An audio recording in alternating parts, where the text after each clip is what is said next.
Narendra Singh Indiana, Harjeet Singh ਲੈਥਰਾ, Gurmel ਬਾਸੀ, ਐਲਗਲੋਬ, ਊੜਾ that relief ਵਾਲੇ, ਨਿਰਮਲ ਸਿੰਘ ਮਾਨ ਇਕਨੋਮਿਕ ਹਾਰਡਸ਼ਿਪ ਹੈ, ਬੈਂਕਰਪਸੀ ਤੋਂ ਬਚਣਾ ਆ। ਕਾਲ ਕਰ ਸਕਦੇ ਹੋ 8888889914। Harnek Singh Babla, Renton Washington, Talwinder Singh Gill, Raminder Basra, Major Sidhu, Binder Dhaliwal, Bakersfield, Baljinder Nijjar, Woodland, Paramjit Singh Dakha, Berkeley. ਸਾਰਿਆਂ ਦਾ ਧੰਨਵਾਦ। ਜੇ ਤੁਸੀਂ ਵੀ ਇਸ ਪ੍ਰੋਗਰਾਮ ਨੂੰ ਸਪਾਂਸਰ ਕਰਨਾ ਚਾਹੁੰਦੇ ਹੋ, ਸੰਪਰਕ ਕਰੋ 408 722 7698 ਦੇ ਉੱਤੇ। ਜੀ ਸੋ ਸਰੋਤਿਓ, ਅੱਜ ਦੀਆਂ ਖਬਰਾਂ ਵੱਲ ਚੱਲੀਏ ਤੇ ਅੱਜ ਜਿਹੜੀ ਅਮਰੀਕਾ ਦੀ ਸਰਕਾਰ ਆ ਉਹ ਸ਼ਟਡਾਊਨ ਹੋ ਚੁੱਕੀ ਹੈਗੀ ਆ।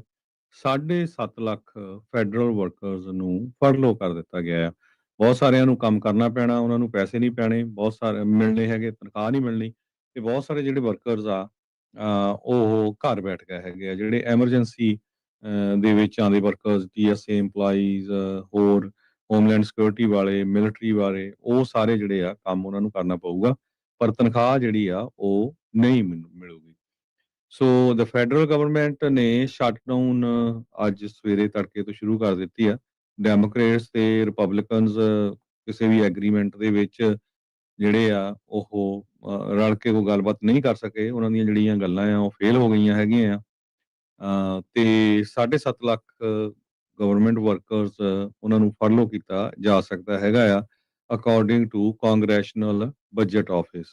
ਤੇ ਜਦੋਂ ਤੱਕ ਕਾਂਗਰਸ ਅਪਰੋਪਰੀਏਟ ਫੰਡਿੰਗ ਨਹੀਂ ਕਰਦੀ ਪਾਸ, ਤੇ ਇਹ ਸ਼ਟਡਾਊਨ ਇਦਾਂ ਹੀ ਰਹੂਗਾ। ਅਸੈਂਸ਼ੀਅਲ ਵਰਕਰ, ਜਿਸ ਤਰ੍ਹਾਂ ਮੈਂ ਤੁਹਾਨੂੰ ਦੱਸਿਆ ਹੀ ਆ, ਉਹ ਜੌਬ ਦੇ ਉੱਤੇ ਰਹਿਣਗੇ, ਹਾਲਾਂਕਿ ਉਹਨਾਂ ਨੂੰ ਚਾਹੇ ਤਨਖਾਹ ਨਹੀਂ ਵੀ ਮਿਲੂਗੀ। ਰਿਪਬਲਿਕਨਸ ਤੇ ਡੈਮੋਕ੍ਰੇਟ ਦੋਨੋਂ ਇੱਕ ਦੂਸਰੇ ਨੂੰ ਜਿਹੜਾ ਆ ਬਲੇਮ ਕਰ ਰਹੇ ਹੈਗੇ ਆ। ਜੋ ਡੈਮੋਕ੍ਰੇਟਸ ਆ ਉਹ ਇਹ ਕਹਿ ਰਹੇ ਆ ਵੀ ਰਿਪਬਲਿਕਨਸ ਦੇ ਕੋਲ ਪ੍ਰੈਜ਼ੀਡੈਂਟ ਆ, ਉਹਨਾਂ ਦੇ ਕੋਲ ਹੀ ਕਾਂਗਰਸ ਆ, ਉਹਨਾਂ ਦੇ ਕੋਲ ਹੀ ਸੈਨੇਟ ਹੈਗੀ ਆ, ਤੇ 7 ਵੀਕਾਂ ਲਈ ਐਕਸਟੈਂਸ਼ਨ ਹੋਣੀ ਚਾਹੀਦੀ ਸੀ, ਉਹ ਨਹੀਂ ਦਿੱਤੀ ਗਈ ਕਿਉਂਕਿ ਇਨਫ ਵੋਟਸ ਨਹੀਂ ਹੈਗੀਆਂ ਸੈਨੇਟ ਦੇ ਵਿੱਚ, ਜਿੱਥੇ ਕਿ ਡੈਮੋਕ੍ਰੇਟਸ ਦੀਆਂ ਵੋਟਾਂ ਚਾਹੀਦੀਆਂ ਆ ਇਸ ਨੂੰ ਪਾਸ ਕਰਨ ਦੇ ਲਈ। ਬਹੁਤ ਸਾਰੇ ਜਿਹੜੇ ਡੈਮੋਕ੍ਰੇਟਸ ਆ ਉਹਨਾਂ ਨੇ ਇਹ ਕਿਹਾ ਵੀ ਅਸੀਂ ਤਾਂ ਸਾਥ ਦੇਵਾਂਗੇ ਰਿਪਬਲਿਕਨਸ ਦਾ ਜਿਹੜੇ ਹੈਲਥ ਇੰਸ਼ੋਰੈਂਸ ਟੈਕਸ ਕ੍ਰੈਡਿਟ ਆ ਉਹਨਾਂ ਨੂੰ ਐਕਸਟੈਂਡ ਕੀਤਾ ਜਾਵੇ। ਸੋ ਜੇ ਇਹ ਨਹੀਂ ਐਕਸਟੈਂਡ ਹੁੰਦਾ ਤਾਂ ਜਿਹੜੀ ਹੈਲਥ ਇੰਸ਼ੋਰੈਂਸ ਆ, ਜਿੱਦਾਂ ਤੁਸੀਂ ਕੈਲੀਫੋਰਨੀਆ 'ਚ ਕਵਰਡ ਕੈਲੀਫੋਰਨੀਆ, ਵਾਮਾ ਕੇਅਰ, ਬਾਕੀ ਸਟੇਟਾਂ 'ਚ ਵੱਖ-ਵੱਖ ਨਾਂ ਆ, ਇਹ ਬਹੁਤ ਜ਼ਿਆਦਾ ਮਹਿੰਗੀ ਹੋ ਜਾਊਗੀ। ਮਹਿੰਗੀ ਕੀ ਵੀ ਜਦ ਤੁਹਾਨੂੰ ਸਬਸਿਡੀ ਨਹੀਂ ਮਿਲਣੀ ਹੈਗੀ ਤੇ ਉਹ ਰੇਟਸ ਜਿਹੜੇ ਆ ਬਹੁਤ ਜ਼ਿਆਦਾ ਹਾਈ ਹੋਣਗੇ। ਸੋ ਸੈਨੇਟ ਇੱਕ ਵਾਰੀ ਫੇਰ ਵੋਟ ਕਰਨ ਜਾ ਰਹੀ ਹੈਗੀ ਆ ਅੱਜ। ਸੋ ਦੇਖਦੇ ਆ ਉਸ ਵੋਟ ਤੋਂ ਬਾਅਦ ਕੀ ਹੁੰਦਾ ਹੈਗਾ। ਪਰ ਰਾਤ ਤੱਕ ਜਿਹੜੀ ਕੋਈ ਵੀ ਗੱਲਬਾਤ ਨਹੀਂ ਸਿਰੇ ਚੜੀ ਸੀਗੀ। ਸੈਨੇਟ ਦੇ ਵਿੱਚ 47 ਵੋਟਾਂ ਇੱਕ ਪਾਸੇ ਸੀਗੀਆਂ, 53 ਵੋਟਾਂ ਜਿਹੜੀਆਂ ਆ ਉਹ ਰਿਪਬਲਿਕਨਸ ਦੀਆਂ ਇੱਕ ਪਾਸੇ ਸੀਗੀਆਂ। 60 ਵੋਟਾਂ ਚਾਹੀਦੀਆਂ ਹੈਗੀਆਂ ਇਸ ਬਿੱਲ ਨੂੰ ਐਕਸਟੈਂਡ ਕਰਨ ਦੇ ਲਈ, ਖਾਸ ਕਰਕੇ ਜਿਹੜਾ ਹੈਲਥ ਇੰਸ਼ੋਰੈਂਸ ਟੈਕਸ ਕ੍ਰੈਡਿਟ ਵਾਲਾ ਹੈ। ਬਿਲਕੁਲ ਜੀ। ਸੋ ਕੌਣ ਓਪਨ ਕੌਣ ਕਲੋਜ਼ਡ ਆ, ਇਹ ਜਿਹੜਾ ਇਸ ਟਾਈਮ ਰੌਲਾ ਆ ਉਹ ਸਭ ਦੇ ਮਨਾਂ ਦੇ ਵਿੱਚ ਜਿਹੜਾ ਉਹ ਚੱਲ ਰਿਹਾ ਆ। ਕੱਲ ਕਈ ਜਾਣੇ ਪੁੱਛ ਰਹੇ ਸੀਗੇ ਬਈ IRS ਕਿੱਦਾਂ ਆ। IRS ਜਿਹੜੀ ਉਹ ਚੱਲਦੀ ਰਹੂਗੀ। ਇੱਕ ਜਿਹੜੀ ਹੁਣੇ ਨਿਊਜ਼ ਆ ਰਹੀ ਆ, ਜਿਹੜੇ ਫੈਡਰਲ ਪ੍ਰੋਸੀਕਿਊਟਰਸ ਉਹਨਾਂ ਨੇ ਕਿਹਾ ਵੀ ਜਿਹੜੇ ਕੇਸ ਚੱਲ ਰਹੇ ਸੀ ਅਸੀਂ ਉਹਨਾਂ ਉੱਤੇ ਰੋਕ ਲਾ ਰਹੇ ਹਾਂ। ਰੋਕ ਤੋਂ ਮਤਲਬ ਪੌਜ਼ ਲਾ ਰਹੇ, ਵਿਰਾਮ ਲਾ ਰਹੇ ਆ, ਕਿਉਂਕਿ ਫੰਡਿੰਗ ਲੈਪਸ ਜਿਹੜੀ ਉਹ ਹੋ ਚੁੱਕੀ ਆ। ਅਪਰੋਪਰੀਏਸ਼ਨ ਨਾ ਹੋਣ ਦੇ ਕਰਕੇ ਡਿਪਾਰਟਮੈਂਟ ਆਫ ਜਸਟਿਸ ਦੇ ਜਿਹੜੇ ਅਟਰਨੀਜ਼ ਆ ਉਹਨਾਂ ਨੂੰ ਕੰਮ ਕਰਨ ਤੇ ਮਨਾਹੀ ਹੁੰਦੀ ਆ, ਚਾਹੇ ਉਹ ਵਲੰਟੀਅਰ ਬੇਸਿਸ ਤੇ ਵੀ ਕੰਮ ਕਿਉਂ ਨਾ ਕਰਨਾ ਜਿਹੜਾ ਉਹ ਚਾਹੁੰਦੇ ਹੋਣ। ਬਹੁਤ ਹੀ ਲਿਮਿਟਿਡ ਸਰਕਮਸਟਾਂਸਿਸ ਦੇ ਵਿੱਚ, ਬਹੁਤ ਘੱਟ ਮੌਕਿਆਂ ਦੇ ਉੱਤੇ ਉਹਨਾਂ ਨੂੰ ਕੰਮ ਕਰਨ ਦਾ ਜਿਹੜਾ ਉਹ ਮੌਕਾ ਜਿਹੜਾ ਇਸ ਦੇ ਵਿੱਚ ਹੁੰਦਾ ਆ। ਸੋ ਇਹ ਜਿਹੜੀ ਉਹਨਾਂ ਨੇ ਦੱਸੀ ਹੈਗੀ ਆ ਰਿਡਕਸ਼ਨ ਹੋਣੀ ਆ ਵਰਕ ਫੋਰਸ ਦੇ ਵਿੱਚ। ਜਿੱਦਾਂ ਕੱਲ ਵੀ ਆਪਾਂ ਹਰਜੋਤ ਸਿੰਘ ਜੀ ਆਪਣੇ ਦਰਸ਼ਕਾਂ ਦੇ ਨਾਲ ਸਾਂਝ ਜਿਹੜੀ ਉਹ ਪਾਈ ਸੀ ਵੀ ਕਿਹੜੇ ਜਿਹੜੇ ਮਹਿਕਮਿਆਂ ਦੇ ਕਿੰਨੇ ਪਰਸੈਂਟ ਜਿਹੜੇ ਉਹ ਫਰਲੋ ਜਿਹੜੀਆਂ ਹੋ ਰਹੀਆਂ। EPA 'ਚ ਤਕਰੀਬਨ 99%, ਐਜੂਕੇਸ਼ਨ 87%, ਕਾਮਰਸ 'ਚ 81%, ਲੇਬਰ 'ਚ 76%, ਸਟੇਟ ਡਿਪਾਰਟਮੈਂਟ 'ਚ 62%, ਡਿਫੈਂਸ ਜਿਹੜੇ ਸਿਵਿਲੀਅਨ ਵਰਕਫੋਰਸ ਹੁੰਦੀ ਆ ਉਹਦੇ ਵਿੱਚ 45%, ਹੈਲਥ ਹਿਊਮਨ ਸਰਵਿਸਿਜ਼ 41%, SBA ਵਾਲੇ 23%, ਟਰਾਂਸਪੋਰਟੇਸ਼ਨ DOT ਵਾਲੇ 23%, SSA ਸੋਸ਼ਲ ਸਿਕਿਉਰਿਟੀ ਵਾਲੇ 12%, justice department 11%, personal management office ਜਿਹੜਾ 10%, ਹੋਮਲੈਂਡ ਸਿਕਿਉਰਿਟੀ 'ਚ 5% ਤੇ ਵੈਟਰਨ ਅਫੇਅਰਸ 'ਚ 3% ਜਿਹੜੇ ਆ ਉਹ ਫਰਲੋ ਜਿਹੜੇ ਉਹ ਕਿਤੇ ਜਾਣੇ ਹੈਗੇ ਆ। ਸੋ ਸੈਨੇਟ ਡੈਮੋਕ੍ਰੇਟਸ ਜਿੱਦਾਂ ਤੁਸੀਂ ਦੱਸਿਆ ਵੀ ਇੱਕ ਫੰਡਿੰਗ ਦੀ ਇਹਨਾਂ ਨੇ ਕੋਸ਼ਿਸ਼ ਕੀਤੀ ਆ, ਉਹ ਫੇਲ ਹੋ ਗਈ ਆ। ਹਾਲ ਦੀ ਘੜੀ ਕੋਈ ਬਣਦਾ ਨਹੀਂ ਆ ਵੀ ਇਸ ਚੀਜ਼ ਦੇ ਵਿੱਚ ਹੋਊਗਾ। 1 ਲੱਖ ਜਿਹੜੇ ਫੈਡਰਲ ਵਰਕਰ ਜਿਨ੍ਹਾਂ ਨੇ ਬਾਈ ਆਊਟ ਆਪਸ਼ਨ ਅਸੈਪਟ ਕੀਤੀਆਂ ਸੀਗੀਆਂ, ਉਹਨਾਂ ਦਾ ਕਹਿੰਦੇ ਵੀ ਕੀ ਜਿਹੜਾ ਉਹ ਹੁਣ ਬਣੇਗਾ, ਜਿਨ੍ਹਾਂ ਨੇ ਡੈਫਰਡ ਰੈਜ਼ਿਗਨੇਸ਼ਨ ਆਫਰ ਜਿਹੜੇ ਉਹ ਪਾਏ ਸੀਗੇ। ਯਾਦ ਹੋਣਾ ਜਦੋਂ ਡੌਜ ਦੇ ਨਾਲ ਮਿਲ ਕੇ ਟਰੰਪ ਉਹਨਾਂ ਦੇ ਦੁਆਰਾ ਧੜਾਧੜ ਜਿਹੜੇ ਆ ਉਹ ਫੈਡਰਲ ਮਹਿਕਮੇ ਆ ਉਹਨਾਂ ਵਿੱਚੋਂ ਲੇ-ਆਫਸ ਜਿਹੜੀਆਂ ਕੀਤੀਆਂ ਜਾ ਰਹੀਆਂ ਸੀਗੀਆਂ। ਕਈ ਇਹਨਾਂ ਨੇ ਕੱਢ ਦਿੱਤੇ, ਕਈ ਜਿਹੜੇ ਆ ਉਹਨਾਂ ਨੂੰ ਮੌਕਾ ਦਿੱਤਾ ਸੀਗਾ ਵੀ ਭਾਈ ਆਹ ਪੈਸੇ ਚੱਕੋ ਤੇ ਵਲੰਟੀਅਰ ਰਿਟਾਇਰਮੈਂਟ ਜਿਹੜੀ ਉਹ ਲੈ ਲਓ। ਸੋ ਕਹਿੰਦੇ ਵੀ ਟਿਊਜ਼ਡੇ ਨੂੰ ਉਹ ਜਿਹੜੇ ਵਰਕਰ ਆ ਆਪਣੀਆਂ ਜੌਬਸ ਆ ਉਹ ਲੀਵ ਕਰ ਜਾਣਗੇ। ਜਿਹੜੇ 1 ਲੱਖ ਲੋਕਾਂ ਨੇ ਵਲੰਟੀਅਰ ਰਿਟਾਇਰਮੈਂਟ ਜਿਹੜੀ ਉਹ ਲਈ ਸੀਗੀ, ਤੇ ਕਹਿੰਦੇ ਵੀ ਜਿਹੜੀ ਇੰਪਲੋਇਮੈਂਟ ਉਹਨਾਂ ਦੀ ਰਿਮਾਈਂਡਰ ਸੀਗੀ ਰਹਿ ਗਈ ਫੈਡਰਲ ਸਰਕਾਰ ਦੇ ਨਾਲ, ਉਹ ਇਸ ਸਾਲ ਦੇ ਐਂਡ ਤੱਕ ਜਿਹੜੀ ਉਹ ਖਤਮ ਹੋਣ ਜਾ ਰਹੀ ਆ। ਉਧਰ ਨਿਊਯਾਰਕ ਨੂੰ ਜਿਹੜੀ ਇਨਫਰਾਸਟ੍ਰਕਚਰ ਫੰਡਿੰਗ ਮਿਲੀ ਸੀ, ਉਹੀ ਜਿਹੜੇ ਹਕੀਮ ਜੈਫਰੀਜ਼ ਤੇ ਚੱਕ ਸ਼ੂਮਰ ਆ, ਹੁਣ ਉਹਨਾਂ ਤੋਂ ਇਹ ਬਦਲਾਖੋਰੀ ਕਹਿ ਲਓ ਜਾਂ ਜਿੱਦਾਂ ਕਹਿ ਲਓ, ਟਰੰਪ ਐਡਮਿਨਿਸਟ੍ਰੇਸ਼ਨ ਨੇ $18 ਬਿਲੀਅਨ ਦੀ ਜਿਹੜੀ ਫੰਡਿੰਗ ਨਿਊਯਾਰਕ ਨੂੰ ਮਿਲਣੀ ਸੀਗੀ ਉਹਦੇ ਨੂੰ ਫ੍ਰੀਜ਼ ਕਰ ਦਿੱਤਾ ਆ। ਸੋ ਇਹ ਸਾਰਾ ਕੁਝ ਜਿਹੜਾ ਉਹ ਇਸ ਟਾਈਮ ਨਾਲ ਦੇ ਨਾਲ ਪੈਰਲਲੀ ਜਿਹੜਾ ਹਰਜੋਤ ਸਿੰਘ ਜੀ ਚੱਲ ਰਿਹਾ ਹੈਗਾ ਆ। ਚੱਕ ਸ਼ੂਮਰ ਤੇ ਹਕੀਮ ਜੈਫਰੀਜ਼ ਮੁਲਾਕਾਤ ਜਿਹੜੀ ਉਹ ਕਰਨ ਦੇ ਲਈ ਓਵਲ ਆਫਿਸ ਦੇ ਵਿੱਚ ਟਰੰਪ ਹੁਣਾਂ ਨਾਲ ਪਹੁੰਚੇ ਸੀਗੇ, ਤੇ ਟਰੰਪ ਹੁਣਾਂ ਨੇ ਅੱਗੋਂ ਜਿਹੜੀ ਆਪਣੀ 2028 ਵਾਲੀ ਜਿਹੜੀ ਟੋਪੀ ਆ ਉਹ ਕੱਢ ਕੇ ਮੂਹਰੇ ਰੱਖ ਦਿੱਤੀ। ਕੀ ਰਾਸ਼ਟਰਪਤੀ ਟਰੰਪ ਨਹੀਂ ਛੱਡਣਾ ਚਾਹੁੰਦੇ ਅਹੁਦੇ ਨੂੰ? ਇਹ ਹੁਣ ਨਵੇਂ ਜਿਹੜੇ ਸਵਾਲ ਆ ਉਹ ਇਸ ਟਾਈਮ ਪੈਦਾ ਜਿਹੜਾ ਉਹ ਹੋ ਰਹੇ ਆ ਵੀ ਕਾਰਨ ਕੀ ਆ? ਕੀ ਇਹ ਸਿਰਫ ਚੜਾਉਣ ਲਈ ਆ ਜਾਂ ਉਹਨਾਂ ਦੇ ਮਨ ਦੇ ਵਿੱਚ ਵਾਕਿਆ ਹੀ ਹੈਗਾ ਵੀ ਮੈਂ 3rd ਟਰਮ ਦੇ ਲਈ ਰਨ ਕਰਨਾ ਆ? ਤੇ ਜਦੋਂ ਇਸ ਚੀਜ਼ ਬਾਬਤ ਪੁੱਛਿਆ ਜਾਂਦਾ ਆ ਕੋਈ ਸੈਨੇਟਰਸ ਨੂੰ ਖਾਸ ਕਰਕੇ ਜਾਂ ਲਾਅ ਮੇਕਰਸ ਨੂੰ ਰਿਪਬਲਿਕਨ ਪਾਰਟੀ ਵੱਲੋਂ, ਹੱਸ ਕੇ ਗੱਲ ਨੂੰ ਜਿਹੜਾ ਉਹ ਟਾਲ ਦਿੰਦੇ ਆ। ਲੱਗ ਇਹੀ ਰਿਹਾ ਆ ਵੀ ਟਰੰਪ ਹੁਣੀ ਸੀਰੀਅਸ ਨੇ ਤੀਜੀ ਟਰਮ ਜਿਹੜੀ ਆ ਉਹ ਹਾਸਲ ਕਰਨ ਦੇ ਲਈ। ਸ਼ਾਇਦ ਇਹ ਹੁਣ ਦੇਖਦੇ ਆ ਵੀ ਉਦੋਂ ਤੱਕ ਕੀ ਜਿਹੜੀ ਨੌਬਤ ਆਉਂਦੀ ਆ। ਤੇ ਇੱਕ ਵਾਰੀ ਫੇਰ ਸਮਰੇਰੋ ਜਿਹੜਾ ਹੁੰਦੀ ਆ, ਟੋਪੀ ਜੀ ਹੁੰਦੀ ਆ, ਉਹ AI ਦੇ ਨਾਲ ਐਡਿਟ ਕਰਕੇ ਤੇ ਇਸ ਵਾਰ ਮੈਕਸੀਕਨ ਜਿਹੜਾ ਇੱਕ ਲਾਈਵ ਬੈਂਡ ਹੁੰਦਾ ਆ ਉਹਦੇ 'ਚ ਆਪਣੀ ਫੋਟੋ ਲਾ ਕੇ ਟਰੰਪ ਹੁਣਾਂ ਨੇ ਇੱਕ ਹੋਰ ਜਿਹੜੀ ਵੀਡੀਓ ਜਾਰੀ ਕੀਤੀ ਤੇ ਹਕੀਮ ਜੈਫਰੀਜ਼ ਨੂੰ ਫਿਰ ਜਿਹੜਾ ਉਹ ਚਿੜਾਇਆ ਆ। ਸੋ ਇਹ ਸਾਰਾ ਕੁਝ ਵੀ ਜਿਹੜਾ ਨਾਲ ਦੇ ਨਾਲ ਚੱਲ ਰਿਹਾ, ਤੇ ਉਧਰ ਹੁਣ ਨਿਊਯਾਰਕ ਦੀ $18 ਬਿਲੀਅਨ ਦੀ ਫੰਡਿੰਗ ਜਿਹੜੀ ਉਹ ਬੰਦ ਕਰ ਦਿੱਤੀ ਆ। ਜਿਹੜੇ ਸੀਗੇ ਸਪੀਕਰ ਜੌਨਸਨ ਤੇ ਜਿਹੜੇ ਸੈਨੇਟ ਦੇ ਮੈਜੋਰਟੀ ਲੀਡਰ ਥੂਨ, ਉਹਨਾਂ ਨੇ ਡੈਮੋਕ੍ਰੇਟਸ ਦੇ ਉੱਤੇ ਨਜ਼ਲਾ ਝਾੜਿਆ। ਉਹਨਾਂ ਦੇ ਉੱਤੇ ਦੋਸ਼ ਜਿਹੜੇ ਲਾਏ ਵੀ ਇਹਨਾਂ ਦੇ ਕਰਕੇ GOP ਦੇ ਮੈਜਰ ਨੂੰ ਜਿਹੜਾ ਉਹਨਾਂ ਨੇ ਲਿਆਂਦਾ ਸੀਗਾ ਵੀ ਸਾਥ ਨਹੀਂ ਦਿੱਤਾ, ਤੇ ਗਵਰਨਮੈਂਟ ਜਿਹੜੀ ਉਹ ਸ਼ਟ ਡਾਊਨ ਜਿਹੜੀ ਉਹ ਹੋ ਚੁੱਕੀ ਹੈਗੀ ਆ। ਸੋ ਸ਼ਟਡਾਊਨ ਦੇ ਦੌਰਾਨ ਜਿਹੜੇ ਮੰਥਲੀ ਨੰਬਰਸ ਹੁੰਦੇ ਆ ਲੇਬਰ ਡਿਪਾਰਟਮੈਂਟ ਦੇ, ਉਹ ਜਿਹੜੇ ਕਹਿੰਦੇ ਵੀ ਨਹੀਂ ਰਿਲੀਜ਼ ਕੀਤੇ ਜਾਣਗੇ। ਯਾਦ ਹੋਣਾ ਹਰਜੋਤ ਸਿੰਘ ਜੀ, ਜਿਹੜੀ CCP ਆ, ਚਾਈਨੀਜ਼ ਜਿਹੜੀ ਕਮਿਊਨਿਸਟ ਪਾਰਟੀ, ਉਹ ਵੀ ਇਦਾਂ ਹੀ ਕਰਦੀ ਆ, ਆਪਣੀ ਮਰਜ਼ੀ ਦੇ ਨਾਲ ਡਾਟਾ ਜਿਹੜਾ ਉਹ ਸ਼ੇਅਰ ਕਰਦੀ ਆ, ਨਹੀਂ ਸ਼ੇਅਰ ਕਰਦੀ। ਤੇ ਉਹਨਾਂ ਨੇ ਇੱਕ ਵਾਰੀ ਤਾਂ ਇਹ ਵੀ ਕਿਹਾ ਸੀਗਾ ਵੀ ਅਸੀਂ ਮਰਜ਼ੀ ਨਾਲ ਹੀ ਜਿਹੜਾ ਉਹ ਕਰਾਂਗੇ। ਤੇ ਟਰੰਪ ਹੁਣਾਂ ਨੇ ਹੁਣ ਤਾਂ ਚਲੋ ਸ਼ਟਡਾਊਨ ਦੇ ਕਰਕੇ ਇਦਾਂ ਜਿਹੜਾ ਉਹ ਚੱਲ ਰਿਹਾ, ਪਰ ਬੀਤੇ ਦਿਨਾਂ 'ਚ ਬਿਊਰੋ ਆਫ ਲੇਬਰ ਸਟੈਟਿਸਟਿਕਸ ਦਾ ਹੋਰ ਵੀ ਮੁੱਦਾ ਜਿਹੜਾ ਉਹ ਵੱਖਰਾ ਬਣਿਆ ਪਿਆ ਸੀਗਾ। ਹਾਊਸ ਦੇ ਜਿਹੜੇ GOP ਆ ਮੈਂਬਰਸ ਆ, ਉਹ ਕਹਿੰਦੇ ਵੀ ਵਾਈਟ ਹਾਊਸ ਦੇ ਆਫਿਸ ਆਫ ਮੈਨੇਜਮੈਂਟ ਤੇ ਬਜਟ ਦੇ ਡਾਇਰੈਕਟਰ ਜਿਹੜੇ ਰਸ ਵੋਟ ਆ, ਉਹਨਾਂ ਦੇ ਨਾਲ ਅੱਜ ਦੁਪਹਿਰ 1 ਵਜੇ ਜਿਹੜੀ ਉਹ ਕਾਲ ਗੱਲਬਾਤ ਜਿਹੜੀ ਉਹ ਕਰਨਗੇ ਵੀ ਗਵਰਨਮੈਂਟ ਸ਼ਟਡਾਊਨ ਦੇ ਵਿੱਚ ਹੁਣ ਅੱਗੇ ਕੀ ਜਿਹੜਾ ਇਸ ਦੇ ਵਿੱਚ ਕੀਤਾ ਜਿਹੜਾ ਉਹ ਜਾ ਸਕਦਾ ਆ। 14,500 EMPLOYE ਨੇ ਨੈਸ਼ਨਲ ਪਾਰਕ ਸਰਵਿਸਿਜ਼ ਦੇ, ਤੇ ਡਾਕੂਮੈਂਟ ਇੱਕ ਜਿਹੜਾ ਇੰਟਰਨਲ ਡਿਪਾਰਟਮੈਂਟ ਦਾ ਸਾਹਮਣੇ ਆਇਆ ਆ, ਤੇ ਉਹ ਕਹਿੰਦੇ ਵੀ ਉਹਦੇ ਵਿੱਚੋਂ 9296 ਜਿਹੜੇ EMPLOYE ਆ, 14,500 ਚੋਂ 9296 EMPLOYE ਉਹਨਾਂ ਨੂੰ ਫਰਲੋ ਕਰ ਦਿੱਤਾ ਜਾਵੇਗਾ।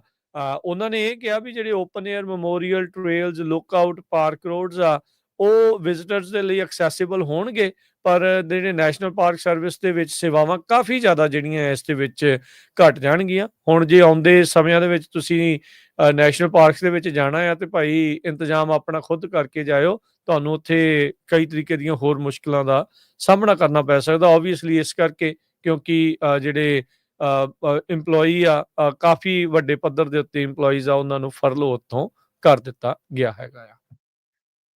ਚੱਕ ਸ਼ੂਮਰ ਹੁਣੀ ਇਹ ਕਹਿੰਦੇ ਆ ਵੀ ਅਮਰੀਕਨ ਲੋਕ ਬਿਲਕੁਲ ਸਾਡੀ ਸਾਈਡ ਵੱਲ ਰਹਿਣਗੇ। ਕਿਉਂਕਿ ਰਿਪਬਲਿਕਨਸ ਨੇ ਕੋਈ ਵੀ ਜਿਹੜਾ ਉਹਨਾਂ ਦੀ ਸਾਥ ਨਹੀਂ ਦਿੱਤਾ ਹੈਗਾ ਇਸ ਨੂੰ ਪਾਸ ਕਰਨ ਦੇ ਲਈ। ਕਹਿੰਦੇ ਵੀ ਰਿਪਬਲਿਕਨਸ ਕਲੇਮ ਇਹ ਕਰ ਰਹੇ ਆ ਕਿ ਡੈਮੋਕ੍ਰੇਟਸ ਇੱਕ ਤਰ੍ਹਾਂ ਨਾਲ ਗਵਰਨਮੈਂਟ ਨੂੰ ਹੋਸਟੇਜ ਬਣਾ ਰਹੇ ਆ, ਪਰ ਅਸੀਂ ਕਹਿੰਦੇ ਇਦਾਂ ਦਾ ਕੁਝ ਵੀ ਨਹੀਂ ਕੀਤਾ ਤੇ ਅਸੀਂ ਨੈਗੋਸ਼ੀਏਸ਼ਨ ਲਈ ਤਿਆਰ ਹੈਗੇ ਆ, ਖਾਸ ਕਰਕੇ ਜਿਹੜਾ ਹੈਲਥ ਇੰਸ਼ੋਰੈਂਸ ਦਾ ਬਿੱਲ ਆ ਉਸ ਨੂੰ ਲੈ ਕੇ ਜੇ ਐਗਰੀ ਕਰਦੇ ਹੈਗੇ ਆ। ਸੋ ਰਿਪਬਲਿਕਨਸ ਇਹ ਕਹਿ ਰਹੇ ਆ ਕਿ ਜਿਹੜੇ ਡੈਮੋਕ੍ਰੇਟਸ ਆਏ ਅਨਡਾਕੂਮੈਂਟਡ ਇਮੀਗ੍ਰੈਂਟਸ ਨੂੰ ਜਿਹੜੀ health insurance health care benefits ਆ ਉਹ ਫ੍ਰੀ ਦੇ ਰਹੇ ਹੈਗੇ ਆ, ਪਰ ਰਿਪਬਲਿਕਨ ਕਹਿੰਦੇ ਵੀ ਇਹ ਬੰਦ ਹੋਣਾ ਚਾਹੀਦਾ ਹੈਗਾ ਆ। ਸ਼ੂਮਰ ਹੁਣੀ ਇਹ ਕਹਿੰਦੇ ਆ ਵੀ ਨਹੀਂ ਉਹ ਝੂਠ ਬੋਲ ਰਹੇ ਆ, ਕੋਈ ਵੀ ਬੰਦਾ ਜਿਹੜਾ ਇਲੀਗਲ ਹੈਗਾ ਉਸ ਨੂੰ ਜਿਹੜੀ ਆ ਨਹੀਂ ਫੈਡਰਲ ਫੰਡਸ ਦੇ ਵਿੱਚੋਂ ਹੈਲਥ ਇੰਸ਼ੋਰੈਂਸ ਦਿੱਤੀ ਜਾਂਦੀ। ਸੋ ਦੋਨਾਂ ਦੇ ਵਿੱਚ ਜਿਹੜਾ ਰੌਲਾ ਆ ਉਹ ਕਾਫੀ ਚੱਲ ਰਿਹਾ ਹੈਗਾ। ਇਹ ਸਾਰੇ ਕਾਸੇ ਦੇ ਵਿੱਚ 7.5 ਲੱਖ ਲੋਕ ਜੋ ਫੈਡਰਲ ਗਵਰਨਮੈਂਟ ਦੀ ਜੌਬ ਕਰਦੇ ਆ ਉਹ ਪ੍ਰਭਾਵਿਤ ਹੋਏ ਹੈਗੇ ਆ। ਜੀ ਬਿਲਕੁਲ। ਜੀ ਆਈਆਰਐਸ ਦਾ ਮੈਂ ਇੱਕ ਵਾਰੀ ਪਹਿਲਾਂ ਵੀ ਦੱਸ ਚੁੱਕਿਆ, ਦੁਬਾਰਾ ਦੱਸ ਦਿੰਦੇ। ਕਹਿੰਦੇ ਵੀ ਆਈਆਰਐਸ ਆਪਣੇ ਜਿਹੜੇ ਆ ਸਾਰੇ EMPLOYEES ਨੂੰ ਜੌਬ ਦੇ ਉੱਤੇ ਰੱਖ ਰਹੀ ਹੈ ਐਟਲੀਸਟ ਫॉर ਨਾਓ, ਤੇ ਉਹਦੇ ਵਿੱਚ ਜਿਹੜੀ ਕਹਿੰਦੇ ਵੀ ਆਈਆਰਐਸ ਨੂੰ ਜਿਹੜੀ ਸਪੈਸ਼ਲ ਫੰਡਿੰਗ ਡੈਮੋਕ੍ਰੇਟਸ ਨੇ 2022 ਦੇ ਵਿੱਚ ਪਾਸ ਕਰਕੇ ਦਿੱਤੀ ਸੀ, ਉਹਦੀ ਵਰਤੋਂ ਕਰਦੇ ਹੋਏ ਜਿਹੜੀ ਫਰਲੋ ਆ, ਜਿਹੜੇ 75,000 EMPLOYEE ਆ ਉਹਨਾਂ ਨੂੰ ਪਹਿਲੇ 5 ਦਿਨਾਂ ਦੇ ਲਈ ਜਿਹੜਾ ਐਟਲੀਸਟ ਆ ਉਹ ਚੱਲਦੇ ਰੱਖਣਗੇ। ਸੋ 5 ਦਿਨਾਂ ਬਾਅਦ ਉਹ ਵੀ ਜਿਹੜੇ EMPLOYEE ਆ ਸ਼ਾਇਦ ਫਰਲੋ ਹੋ ਜਾਣਗੇ ਜਾਂ ਫੰਡਿੰਗ ਜਦੋਂ ਲੈਪਸਿਸ ਦੇ ਵਿੱਚ ਜਿਹੜੀ ਉਹ ਹੁੰਦੀ ਆ। ਸੋ ਹੈਲਥ ਕੇਅਰ ਦੇ ਉੱਤੇ ਵੀ ਅਸਰ ਪੈਣਾ ਆ। ਫੈਡਰਲ EMPLOYEES ਜਿਹੜੇ ਮੈਡੀਕੇਅਰ, ਮੈਡੀਕੇਡ ਤੇ ਹੋਰ ਮੈਂਡੇਟਰੀ ਜਿਹੜੇ ਹੈਲਥ ਪੇਮੈਂਟਸ ਆ, ਉਹ ਕਹਿੰਦੇ ਵੀ ਉੱਦਾਂ ਚੱਲਦੀਆਂ ਜਿਹੜੀਆਂ ਉਹ ਰਹਿਣਗੀਆਂ। ਪਬਲਿਕ ਤੇ ਹੈਲਥ ਐਮਰਜੈਂਸੀਜ਼ ਨੂੰ ਜਿਹੜੇ ਰਿਸਪੌਂਡ ਕਰਦੇ ਆ ਕਰਨ ਵਾਲੇ ਆ ਉਹ ਜਿਹੜੇ ਉਹ ਰਹਿਣਗੇ। 40% ਜਿਹੜੇ ਉਹਨਾਂ ਨੇ ਆਪਣੇ EMPLOYEE ਉੱਦਾਂ ਆਲਰੇਡੀ ਜਿਹੜੇ ਉਹ ਕੱਢੇ ਵੀ ਆ, ਤੇ ਹੁਣ ਜਿਹੜੇ 3/4 ਆ 75% ਤਕਰੀਬਨ ਉਹਨਾਂ ਦੇ ਜਿਹੜੇ EMPLOYEE ਆ ਨੈਸ਼ਨਲ ਇੰਸਟੀਚਿਊਟ ਆਫ ਹੈਲਥ ਦੇ ਬਾਇਓਮੈਡੀਕਲ ਰਿਸਰਚ ਦੇ ਵਿੱਚ ਜਿਹੜੇ ਸਭ ਤੋਂ ਵੱਡੇ ਆ, ਉਹਨਾਂ ਨੂੰ ਤਕਰੀਬਨ 75% EMPLOYEE ਜਿਹੜੇ ਉਹ ਫਰਲੋ ਕਰਨੇ ਪੈਣੇ ਆ। CDC ਦੇ ਉੱਤੇ ਵੀ ਜਿਹੜਾ ਉਹ ਇਸ ਦਾ ਜਿਹੜਾ ਉਹ ਅਸਰ ਪਊਗਾ। ਫੂਡ ਐਂਡ ਡਰੱਗ ਐਡਮਿਨਿਸਟ੍ਰੇਸ਼ਨ ਦਾ ਜਿਹੜਾ ਡਿਪਾਰਟਮੈਂਟ ਆ ਉਹ 'ਚੋਂ 86% ਕੰਮ ਦੇ ਉੱਤੇ ਰਹਿਣਗੇ, 14% ਜਿਹੜੇ ਆ ਉਹ ਫਰਲੋ ਦੇ ਉੱਤੇ ਜਿਹੜੇ ਉਹ ਜਾਣਗੇ। ਸੋ ਵੈਟਰਨ ਅਫੇਅਰਸ ਦੇ ਵਿੱਚ ਘੱਟ ਲੋਕਾਂ ਨੂੰ ਜਿਹੜਾ ਉਹ ਫਰਲੋ ਕੀਤਾ ਜਾਊਗਾ। 13% ਕਹਿੰਦੇ ਵੀ 3% ਉਹਦੇ ਵਿੱਚ ਉਹਨਾਂ ਨੇ ਫਰਲੋ ਜਿਹੜਾ ਉਹ ਰੱਖਿਆ ਗਿਆ ਹੈਗਾ ਆ। ਜਿਹੜਾ ਆਫਿਸ ਹੈਗਾ US ਟ੍ਰੇਡ ਰਿਪਰੈਜ਼ੈਂਟੇਟਿਵ ਹੈਗਾ ਆ, ਉਹਨਾਂ ਨੇ ਇੱਕ ਪਲੈਨਿੰਗ ਡਾਕੂਮੈਂਟ ਕੱਲ ਜਿਹੜਾ ਉਹ ਸ਼ੋਅ ਕੀਤਾ ਸੀਗਾ।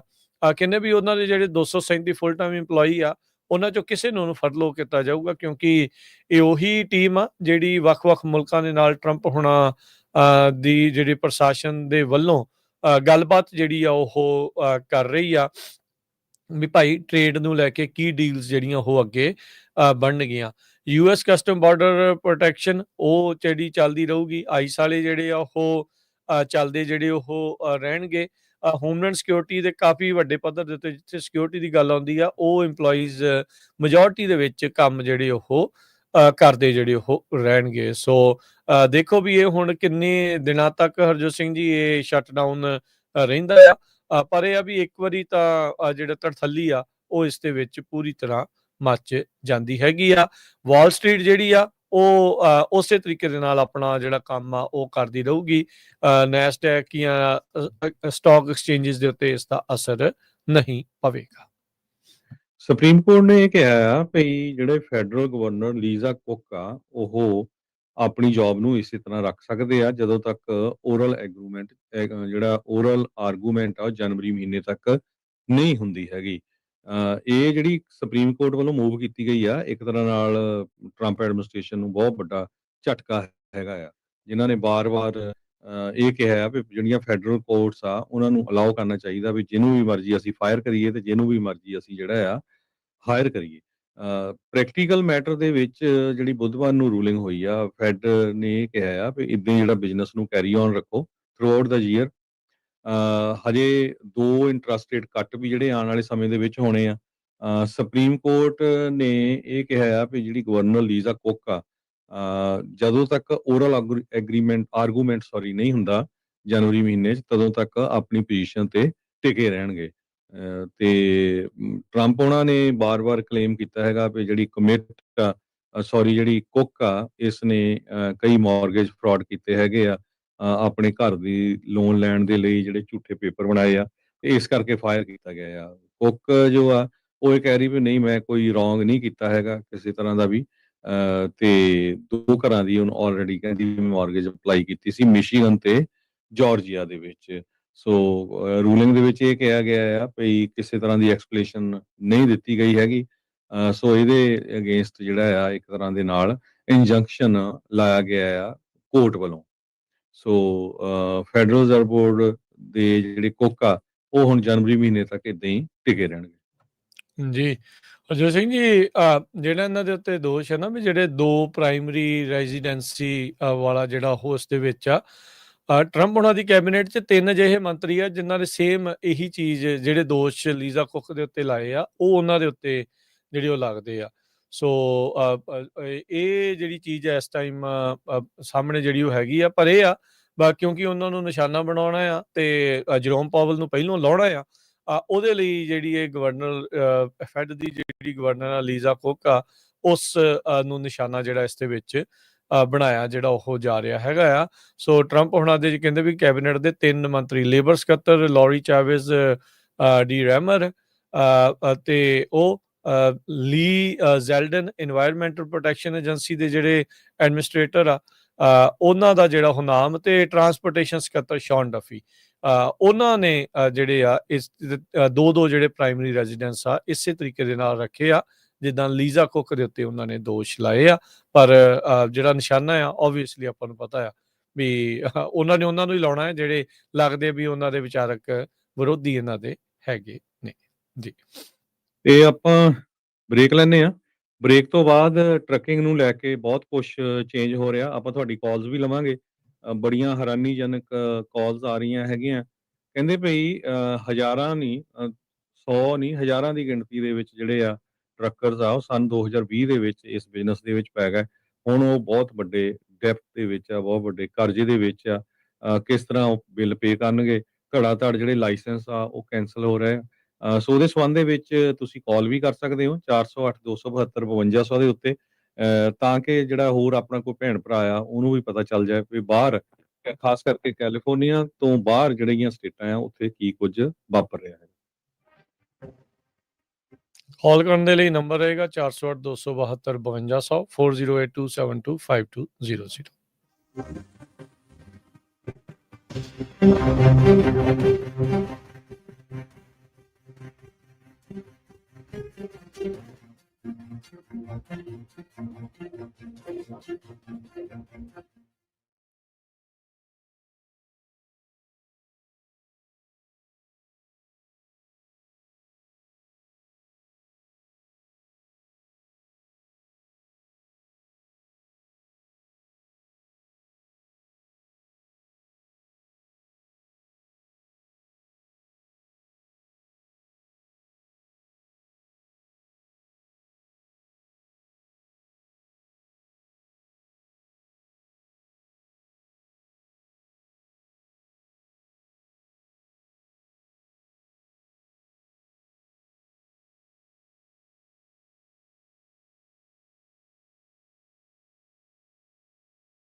ਬ੍ਰੇਕ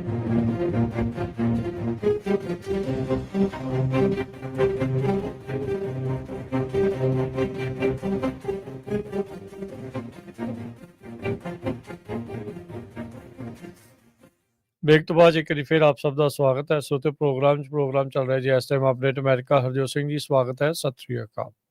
ਸਤਿ ਸ਼੍ਰੀ ਅਕਾਲ, ਧੰਨਵਾਦ ਜੀ ਆਇਆਂ ਨੂੰ। ਅਗਲੀਆਂ ਖਬਰਾਂ ਵੱਲ ਚੱਲੀਏ ਤੇ ਆਪਾਂ ਟਰੱਕਿੰਗ ਦੇ ਨਾਲ ਵੀ ਗੱਲਬਾਤ ਕਰਨੀ ਆ, ਕਿਉਂਕਿ ਸਾਡੇ ਆਫਿਸ ਦੇ ਵਿੱਚ ਪੰਜਾਬੀ ਰੇਡੀਓ ਤੇ ਬਹੁਤ ਸਾਰੀਆਂ ਕਾਲਸ ਆ ਰਹੀਆਂ ਹੈਗੀਆਂ। ਵੀ ਕੱਲ ਕਈਆਂ ਦੀਆਂ ਡੇਟ ਸੀਗੀਆਂ ਟੈਸਟ ਦੀਆਂ, ਕਮਰਸ਼ੀਅਲ ਡਰਾਈਵਿੰਗ ਲਾਇਸੈਂਸ ਦੀਆਂ। ਜਦੋਂ ਡੀਐਮਵੀ ਗਏ ਤੇ ਉਹ ਕਹਿੰਦੇ ਵੀ ਨਹੀਂ, ਤੁਹਾਡੀ ਨਹੀਂ ਲੈ ਸਕਦੇ, ਕਿਉਂਕਿ ਤੁਹਾਡਾ ਜਿਹੜਾ ਵਰਕ ਪਰਮਿਟ ਆ ਉਹ ਪੋਲੀਟੀਕਲ ਅਸਾਈਲਮ ਦੇ ਉੱਤੇ ਹੈਗਾ। ਕਈਆਂ ਦੀਆਂ ਕਾਲਸ ਆਈਆਂ ਵੀ ਅਸੀਂ ਰਿਨਿਊਅਲ ਕਰਾਉਣ ਗਏ ਸੀ, ਉਹਨਾਂ ਨੇ ਲਾਇਸੈਂਸ ਰੱਖ ਲਿਆ, ਸਾਨੂੰ ਜਿਹੜਾ ਦੂਜਾ ਲਾਇਸੈਂਸ ਦੇ ਦਿੱਤਾ ਕਲਾਸ ਸੀ ਦਾ।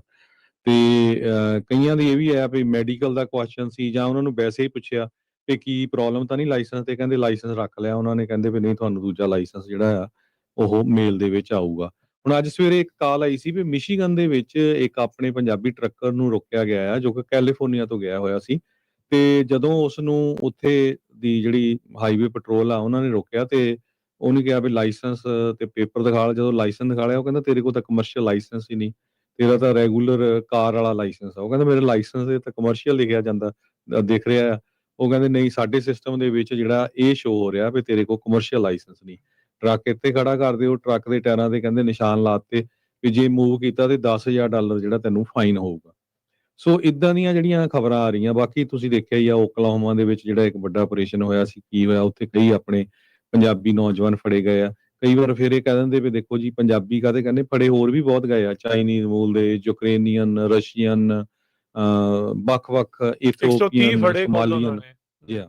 ਸੋ ਜਿਹੜੇ ਵੀ ਜਿਹਦੇ ਕੋਲ ਵੀ ਇਦਾਂ ਦਾ ਜਿਹੜਾ ਲਾਇਸੈਂਸ ਹੈਗਾ। ਸੋ ਜਿੱਥੇ ਤੱਕ ਸਾਨੂੰ ਅੱਜ ਦੀ ਡੇਟ ਤੱਕ ਇਹ ਲੱਗ ਰਿਹਾ ਵੀ ਜੇ ਤੁਹਾਡੇ ਕੋਲ ਪੋਲੀਟੀਕਲ ਅਸਾਈਲਮ ਤੇ ਵਰਕ ਪਰਮਿਟ ਆ ਤੇ ਕਮਰਸ਼ੀਅਲ ਲਾਇਸੈਂਸ ਨਹੀਂ ਦੇ ਰਹੇ ਹੈਗੇ, ਹੁਣ ਜਿਨ੍ਹਾਂ ਨੂੰ ਦਿੱਤੇ ਹੋ ਆ ਉਹਨਾਂ ਦੇ ਵੀ ਰੱਖ ਰਹੇ ਹੈਗੇ ਆ। ਜੇ ਕਿਸੇ ਹੋਰ ਦੇ ਨਾਲ ਵੀ ਆਪਣੇ ਭੈਣ ਭਰਾ ਨਾਲ ਵਾਪਰੀ ਆ, ਜ਼ਰੂਰ ਤੁਸੀਂ ਸਾਂਝੀ ਕਰ ਦਿਓ, ਤਾਂ ਕਿ ਜਿਹੜੇ ਕੋਈ ਹੋਰ ਆਪਣਾ ਜਿਹੜਾ ਡਰਾਈਵਰ ਆ ਜਿਹੜੇ ਹੋਰ ਕਿਸੇ ਸਟੇਟ 'ਚ ਜਾਂਦਾ ਉਹ ਫਸ ਨਾ ਜਾਵੇ ਵਿਚਾਰਾ ਕਿਸੇ ਤਰ੍ਹਾਂ। ਇਹ ਇੱਕ ਜੀ ਜਿਹੜੀ ਹਰਜੋਤ ਸਿੰਘ ਜੀ ਇੱਥੇ ਆ ਨਾ, ਜਿਹੜਾ ਨਾਲ ਇਹ ਵੀ ਮੁੱਦਾ ਗੱਲ ਕਰਨ ਵਾਲਾ ਆ ਵੀ ਭਾਈ ਤੁਹਾਡੇ ਆਪਣੇ ਦਿੱਤੇ ਹੋਏ ਲਾਇਸੈਂਸ ਆ, ਚਲੋ ਠੀਕ ਆ, ਤੁਹਾਡੇ ਕੋਲ ਅਖਤਿਆਰ ਆ ਉਸ ਨੂੰ ਔਨ ਆਫ ਜਿਹੜਾ ਉਹ ਕਰਨ ਦਾ। ਹੁਣ ਮਿਸ਼ੀਗਨ ਵਾਲੀ ਜਿਹੜੀ ਤੁਸੀਂ ਗੱਲ ਦੱਸੀ, ਇਹ ਬੜੀ ਅਜੀਬ ਆ ਵੀ ਲਾਇਸੈਂਸ ਉਹਦਾ ਕਮਰਸ਼ੀਅਲ ਆ ਤੇ ਅੰਦਰ ਖਾਤੇ ਜਿਹੜਾ ਸ਼ੋ ਹੋ ਰਿਹਾ ਦੂਜਾ। ਇਹ ਕੀ ਗੱਲ ਜਿਹੜੀ ਉਹ ਹੋ ਰਹੀ ਆ? ਡਰਾਈਵਰ ਨੂੰ ਇੰਟੀਮੇਸ਼ਨ ਦੇ ਰਹੇ ਆ, ਤੁਸੀਂ ਦੱਸ ਵੀ ਰਹੇ ਆ ਕਿ ਨਹੀਂ? ਇਹ ਤਾਂ ਉਹਨੂੰ ਫਸਾਉਣ ਵਾਲੀ ਗੱਲ ਆ, ਧੱਕੇ ਦੇ ਨਾਲ ਹੀ ਵਿਚਾਰੇ ਨੂੰ।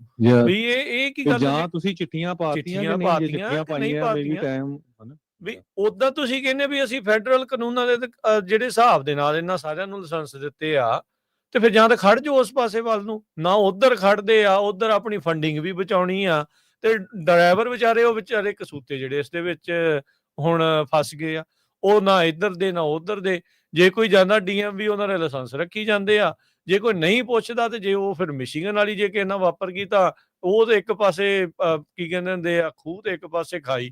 ਉਹ ਗੱਲ ਜਿਹੜੀ ਹੁਣ ਡਰਾਈਵਰਾਂ ਦੇ ਨਾਲ ਇਸ ਟਾਈਮ ਬਣੀ ਆ। ਤੁਸੀਂ ਆਪ ਲਾਇਸੈਂਸ ਦਿੱਤੇ, ਹੁਣ ਆਪ ਹੀ ਜੇ ਭਾਈ ਜੇ ਰੱਦ ਵੀ ਕਰਨੇ ਆ ਤੇ ਕੋਈ ਤਾਂ ਇੱਕ ਪ੍ਰੋਸੈਸ ਹੋਣਾ ਚਾਹੀਦਾ, ਕੋਈ ਤਾਂ ਪ੍ਰੋਸੀਜਰ ਜਿਹੜਾ ਉਹ ਹੋਣਾ ਚਾਹੀਦਾ।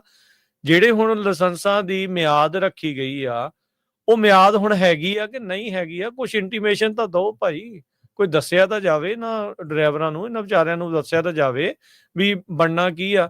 ਬੰਦਾ ਆਪਣੇ ਲੋਕ ਕੰਮ ਕਰਨ ਨੂੰ ਜਾ ਰਿਹਾ ਹੋਵੇ ਤਾਂ ਅੱਗੋਂ ਜਿਹੜਾ ਉਹ ਲਾਇਸੈਂਸ ਨੂੰ ਲੈ ਕੇ ਇਦਾਂ ਦਾ ਰੌਲਾ ਹੋ ਜਾਊਗਾ। ਸੋ ਇਹ ਸਾਰੀਆਂ ਚੀਜ਼ਾਂ, ਪਰ ਇਹਦੇ ਵਿੱਚ ਓਪਰਚੁਨਿਟੀ ਹਰਜੋਤ ਸਿੰਘ ਜੀ ਉਹਨਾਂ ਲੋਕਾਂ ਲਈ ਹੈ ਜਿਨ੍ਹਾਂ ਨੇ ਟਰੱਕਿੰਗ ਛੱਡਤੀ ਸੀ, ਜਿਹੜੇ ਗ੍ਰੀਨ ਕਾਰਡ ਦੇ ਉੱਤੇ ਸੀਗੇ, ਉਹਨਾਂ ਨੇ ਟਰੱਕਿੰਗ ਛੱਡੀ ਸੀ। ਹੁਣ ਉਹਨਾਂ ਦੇ ਲਾਇਸੈਂਸਾਂ ਦੇ ਮੁੱਲ ਪੈ ਜਾਣੇ ਆ। ਇਹਦੇ ਵਿੱਚ ਤਾਂ ਹੁਣ ਕੋਈ ਦੋ ਰਾਹ ਨਹੀਂ। ਆਲਰੇਡੀ ਆਪਾਂ ਦੇਖ ਰਹੇ ਆ ਵੀ ਕਿਸ ਤਰੀਕੇ ਦੇ ਨਾਲ ਧੜ ਜਿਹੜੇ ਆ ਡਰਾਈਵਰਾਂ ਦੇ ਲਈ ਜਿਹੜੇ ਪਰ ਮਾਈਲ ਪ੍ਰਾਈਸ ਆ ਉਹ ਵੱਧ ਰਿਹਾ ਆ ਓਬਵੀਅਸਲੀ, ਕਿਉਂਕਿ ਹੁਣ ਲੋਕਾਂ ਦੇ ਜਿਹਨੂੰ ਵੀ ਪੁੱਛ ਕੇ ਦੇਖ ਲਓ, ਕੋਈ ਕਹਿੰਦਾ ਜੀ ਇੰਨੇ ਟਰੱਕ ਖੜ ਗਏ, ਕੋਈ ਕਹਿੰਦਾ ਜੀ ਇੰਨੇ ਜਿਹੜੇ ਉਹ ਖੜ ਗਏ। ਸੋ ਜਦੋਂ ਕੋਵਿਡ ਆਇਆ ਸੀ ਉਦੋਂ ਹਰਜੋਤ ਸਿੰਘ ਜੀ ਸਾਰਿਆਂ ਨੇ ਵਧੀਆ ਤਰੱਕੀ ਕੀਤੀ, ਸੋਹਣੇ ਡਾਲਰ ਜਿਹੜੇ ਉਹ ਬਣਾਏ, ਤੇ ਉਦੋਂ ਕਈਆਂ ਨੂੰ ਜਿਹੜੇ ਲੱਗੇ, ਜਿਹੜੇ ਉਸ ਟਾਈਮ ਦੇ ਉੱਤੇ ਇੰਡਸਟਰੀ ਦੇ ਵਿੱਚ ਆਏ ਸੀਗੇ ਲੋਕ, ਉਹਨਾਂ ਨੂੰ ਲੱਗਦਾ ਸੀਗਾ ਵੀ ਇੰਡਸਟਰੀ ਸ਼ਾਇਦ ਇਦਾਂ ਹੀ ਜਿਹੜੀ ਉਹ ਚੱਲਦੀ ਰਹਿੰਦੀ ਆ। ਪਰ ਇੰਡਸਟਰੀ 'ਚ ਐਸੀ ਕਰੈਕਸ਼ਨ ਕੀ ਐਸਾ ਝਟਕਾ ਜਿਹੜਾ ਉਹ ਆਇਆ ਆ, ਪਤਾ ਹੀ ਨਹੀਂ ਲੱਗ ਰਿਹਾ ਵੀ ਹੁਣ ਅੱਗੇ ਇਸ ਦੇ ਵਿੱਚ ਕਰਨਾ ਜਿਹੜਾ ਉਹ ਕੀ ਆ। ਇਹ ਆਉਂਦੇ ਦਿਨਾਂ ਦੇ ਵਿੱਚ ਹਰਜੋਤ ਸਿੰਘ ਜੀ ਇਸ ਹਿਸਾਬ ਨਾਲ ਤਾਂ ਜਿਹੜੇ ਯੂਜ਼ਡ ਟਰੱਕਾਂ ਦੇ ਪ੍ਰਾਈਸ ਆ ਬਹੁਤ ਜ਼ਿਆਦਾ ਘਟਣਗੇ। ਕਿਉਂਕਿ ਵਾਧੂ ਹੀ ਇੰਨੇ ਹੋ ਜਾਣੇ ਆ ਲੋਕਾਂ ਨੇ, ਜਿਨ੍ਹਾਂ ਦੇ ਹੁਣ ਫਲੀਟਾਂ ਦੇ ਫਲੀਟ ਖੜ ਗਏ ਆ, ਉਹਨਾਂ ਨੂੰ ਹੁਣ ਵੇਚਣੇ ਪੈਣੇ ਆ, ਨਹੀਂ ਤਾਂ ਕਿਰਾਏ ਕਿੱਥੋਂ ਦੇਣੇ, ਕਿੱਥੋਂ ਮੌਰਗੇਜਾਂ ਜਿਹੜੀਆਂ ਉਹਦੀਆਂ ਦੇਣੀਆਂ, ਕਿੱਥੋਂ ਪੇਮੈਂਟਾਂ ਜਿਹੜੀਆਂ ਉਹ ਹੋਣਗੀਆਂ। ਸੋ ਸਿਚੁਏਸ਼ਨ ਇਸ ਤਰੀਕੇ ਦੇ ਨਾਲ ਇਸ ਟਾਈਮ ਬਣੀ ਪਈ ਆ। ਪਰ ਇਹ ਗੱਲ ਬਿਲਕੁਲ ਸਹੀ ਹੈ ਹਰਜੋਤ ਸਿੰਘ ਜੀ ਵੀ ਬਣੂਗਾ ਕੀ ਸਿਚੁਏਸ਼ਨ ਜਿਹੜੀ ਕਿ ਇਸ ਪਾਸੇ ਵੱਲ ਨੂੰ ਜਿਹੜੀ ਉਹ ਜਾ ਰਹੀ ਆ, ਇਹਦੇ ਬਾਰੇ ਅਜੇ ਕੋਈ ਕਲੈਰਿਟੀ ਆ ਉਹ ਆਪਾਂ ਨੂੰ ਪਤਾ ਨਹੀਂ ਜਿਹੜੀ ਉਹ ਲੱਗ ਰਹੀ। ਵੱਖ-ਵੱਖ ਸੂਬਿਆਂ 'ਚ ਵੱਖ-ਵੱਖ ਤਰ੍ਹਾਂ ਦੀਆਂ ਜਿਹੜੀਆਂ ਖਬਰਾਂ ਆ ਉਹ ਆਪਣੇ ਸਾਹਮਣੇ ਜਿਹੜੀਆਂ ਉਹ ਆ ਰਹੀਆਂ ਆ, ਤੇ ਜਿੰਨੇ ਵੀ ਇੱਥੇ ਇਨਫੈਕਟ ਕੈਲੀਫੋਰਨੀਆ ਦੇ ਲਾ ਮੇਕਰਸ ਆ, ਉਹਨਾਂ ਦੇ ਨਾਲ ਮਿਲ ਕੇ ਮੁਲਾਕਾਤ ਜਿਹੜੀ ਇਹਨਾਂ ਸਾਰਿਆਂ ਨੂੰ ਕਰਨੀ ਚਾਹੀਦੀ ਆ।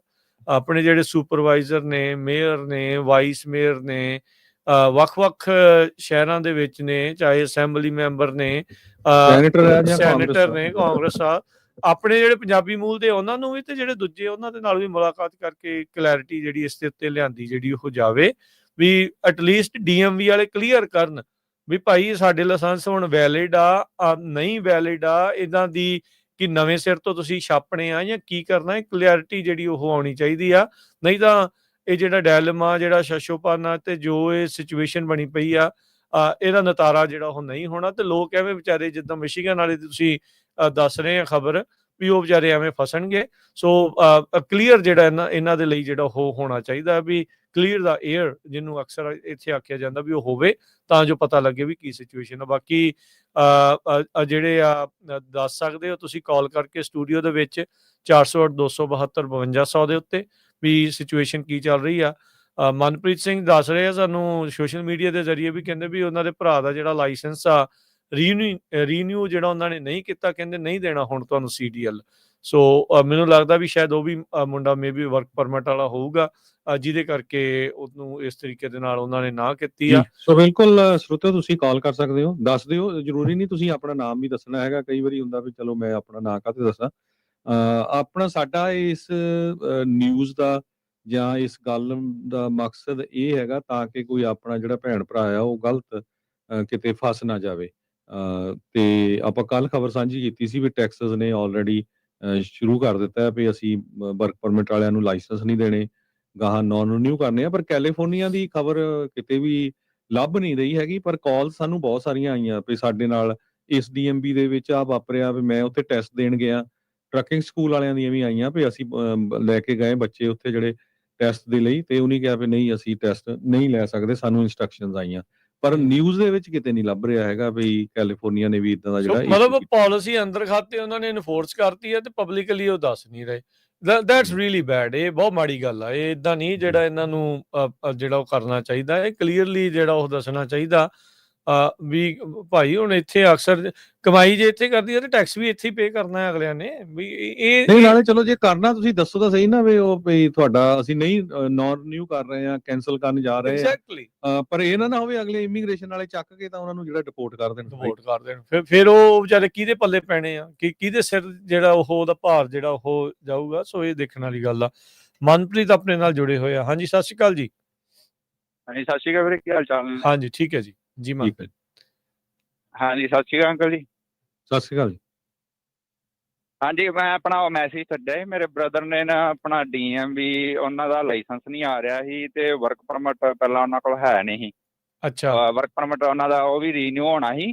ਹੋ ਗਿਆ ਸੀ ਵਰਕ DMV ਵਾਲਿਆਂ ਨੇ, ਹਾਂਜੀ DMV ਵਾਲਿਆਂ ਨੇ ਆਖਿਆ ਵੀ ਵਰਕ ਪਰਮਿਟ ਲੈ ਕੇ ਆ, ਓਕੇ, ਤੇ ਫਿਰ ਅਸੀਂ ਤੁਹਾਡਾ ਆਪਣਾ ਲਾਇਸੈਂਸ ਰੀਨਿਊ ਕਰਾਂਗੇ। ਤੇ ਉਹਨਾਂ ਦੀ ਹੁਣ 2-2.5 ਮਹੀਨੇ ਬਾਅਦ, ਜਿੱਦਾਂ ਲਾਇਸੈਂਸ ਐਕਸਪਾਇਰ ਹੋਣ ਤੋਂ ਬਾਅਦ 2-2.5 ਮਹੀਨੇ ਬਾਅਦ ਵਰਕ ਪਰਮਿਟ ਆਇਆ। ਤੇ ਉਹ ਗਏ ਉੱਥੇ DMV ਤੇ ਉਹ ਕਾਪੀ, ਉਹ ਕਹਿੰਦੇ ਹਾਰਡ ਕਾਪੀ ਲੈ ਗਿਆ। ਹਾਰਡ ਕਾਪੀ ਵੀ ਉਹਨੇ ਜਮ੍ਹਾਂ ਕਰਾਤੀ ਜਾ ਕੇ, ਮੁੜ ਕੇ ਹੁਣ 2-3 ਹਫ਼ਤੇ ਹੋ ਗਏ ਨੇ। ਤੇ ਉਹਨਾਂ ਨੇ, ਮੈਂ ਉਹਨਾਂ ਨੂੰ ਆਖਿਆ ਆਪਣੇ ਬ੍ਰਦਰ ਨੂੰ, ਕਹਿੰਦਾ ਹਜੇ ਆਂਦਾ ਨਹੀਂ ਪਿਆ। ਮੈਂ ਆਖਿਆ ਮੈਂ ਸੈਕਰਾਮੈਂਟੋ ਵਾਲਿਆਂ ਨੂੰ ਕੋਲ ਲਾ ਲਾ ਸਿੱਧੀ, ਉਹਨਾਂ ਨੂੰ ਪੁੱਛ ਕੀ ਕਹਿੰਦੇ ਨੇ। ਤੇ ਉਹਨਾਂ ਨੇ ਸੈਕਰਾਮੈਂਟੋ DMV ਹੈਡਕੁਆਟਰ ਵਾਲਿਆਂ ਨੂੰ ਕੋਲ ਕੀਤੀ ਤੇ ਉਹ ਕਹਿੰਦੇ ਵੀ ਆਪਣਾ ਹੁਣ ਲਾਇਸੈਂਸ ਤੈਨੂੰ ਨਹੀਂ ਦੇਣਾ, ਵੀ ਪਿੱਛੋਂ ਸਰਕਾਰ ਕਹਿ ਰਹੀ ਵੀ ਹੁਣ ਲਾਇਸੈਂਸ CDL ਜਿਹੜੇ ਵਰਕ ਪਰਮਿਟ ਨੇ ਉਹਨਾਂ ਦੇ ਤੁਹਾਨੂੰ ਨਹੀਂ ਮਿਲਣੇ ਹੈਗੇ, ਵਰਕ ਪਰਮਿਟ ਵਾਲਿਆਂ ਨੂੰ। ਅੱਛਾ, ਇਹਨੇ ਅਪਲਾਈ ਕਿੱਥੇ ਕੀਤਾ ਸੀ? ਕਿਹੜੇ ਸ਼ਹਿਰ ਦੇ DMV ਚ ਕੀਤਾ ਸੀ ਇਹਨੇ ਅਪਲਾਈ? ਇਹ ਵੀਰੇ ਆਪਣਾ ਕਲੋਵਿਸ ਕੀਤਾ ਜੀ। ਕਲੋਵਿਸ ਵਾਲੇ ਦੇ ਵਿੱਚ। ਅੱਛਾ, ਠੀਕ ਆ, ਫ੍ਰੈਜ਼ਨੋ ਦੇ ਨਾਲ। ਹਾਂਜੀ, ਠੀਕ ਆ। ਹਾਂਜੀ, ਹਾਂਜੀ। ਅੱਛਾ, ਤੇ ਤੇ ਸੈਕਰਾਮੈਂਟੋ ਉਹ ਵਾਲੇ ਕਹਿੰਦੇ ਵੀ ਦੇਣੇ ਹੀ ਨਹੀਂ ਜਿਹੜੇ ਵਰਕ ਪਰਮਿਟ ਵਾਲਿਆਂ ਨੂੰ ਹੁਣ CDL, ਇਦਾਂ ਉਹਨਾਂ ਨੇ ਕਿਹਾ?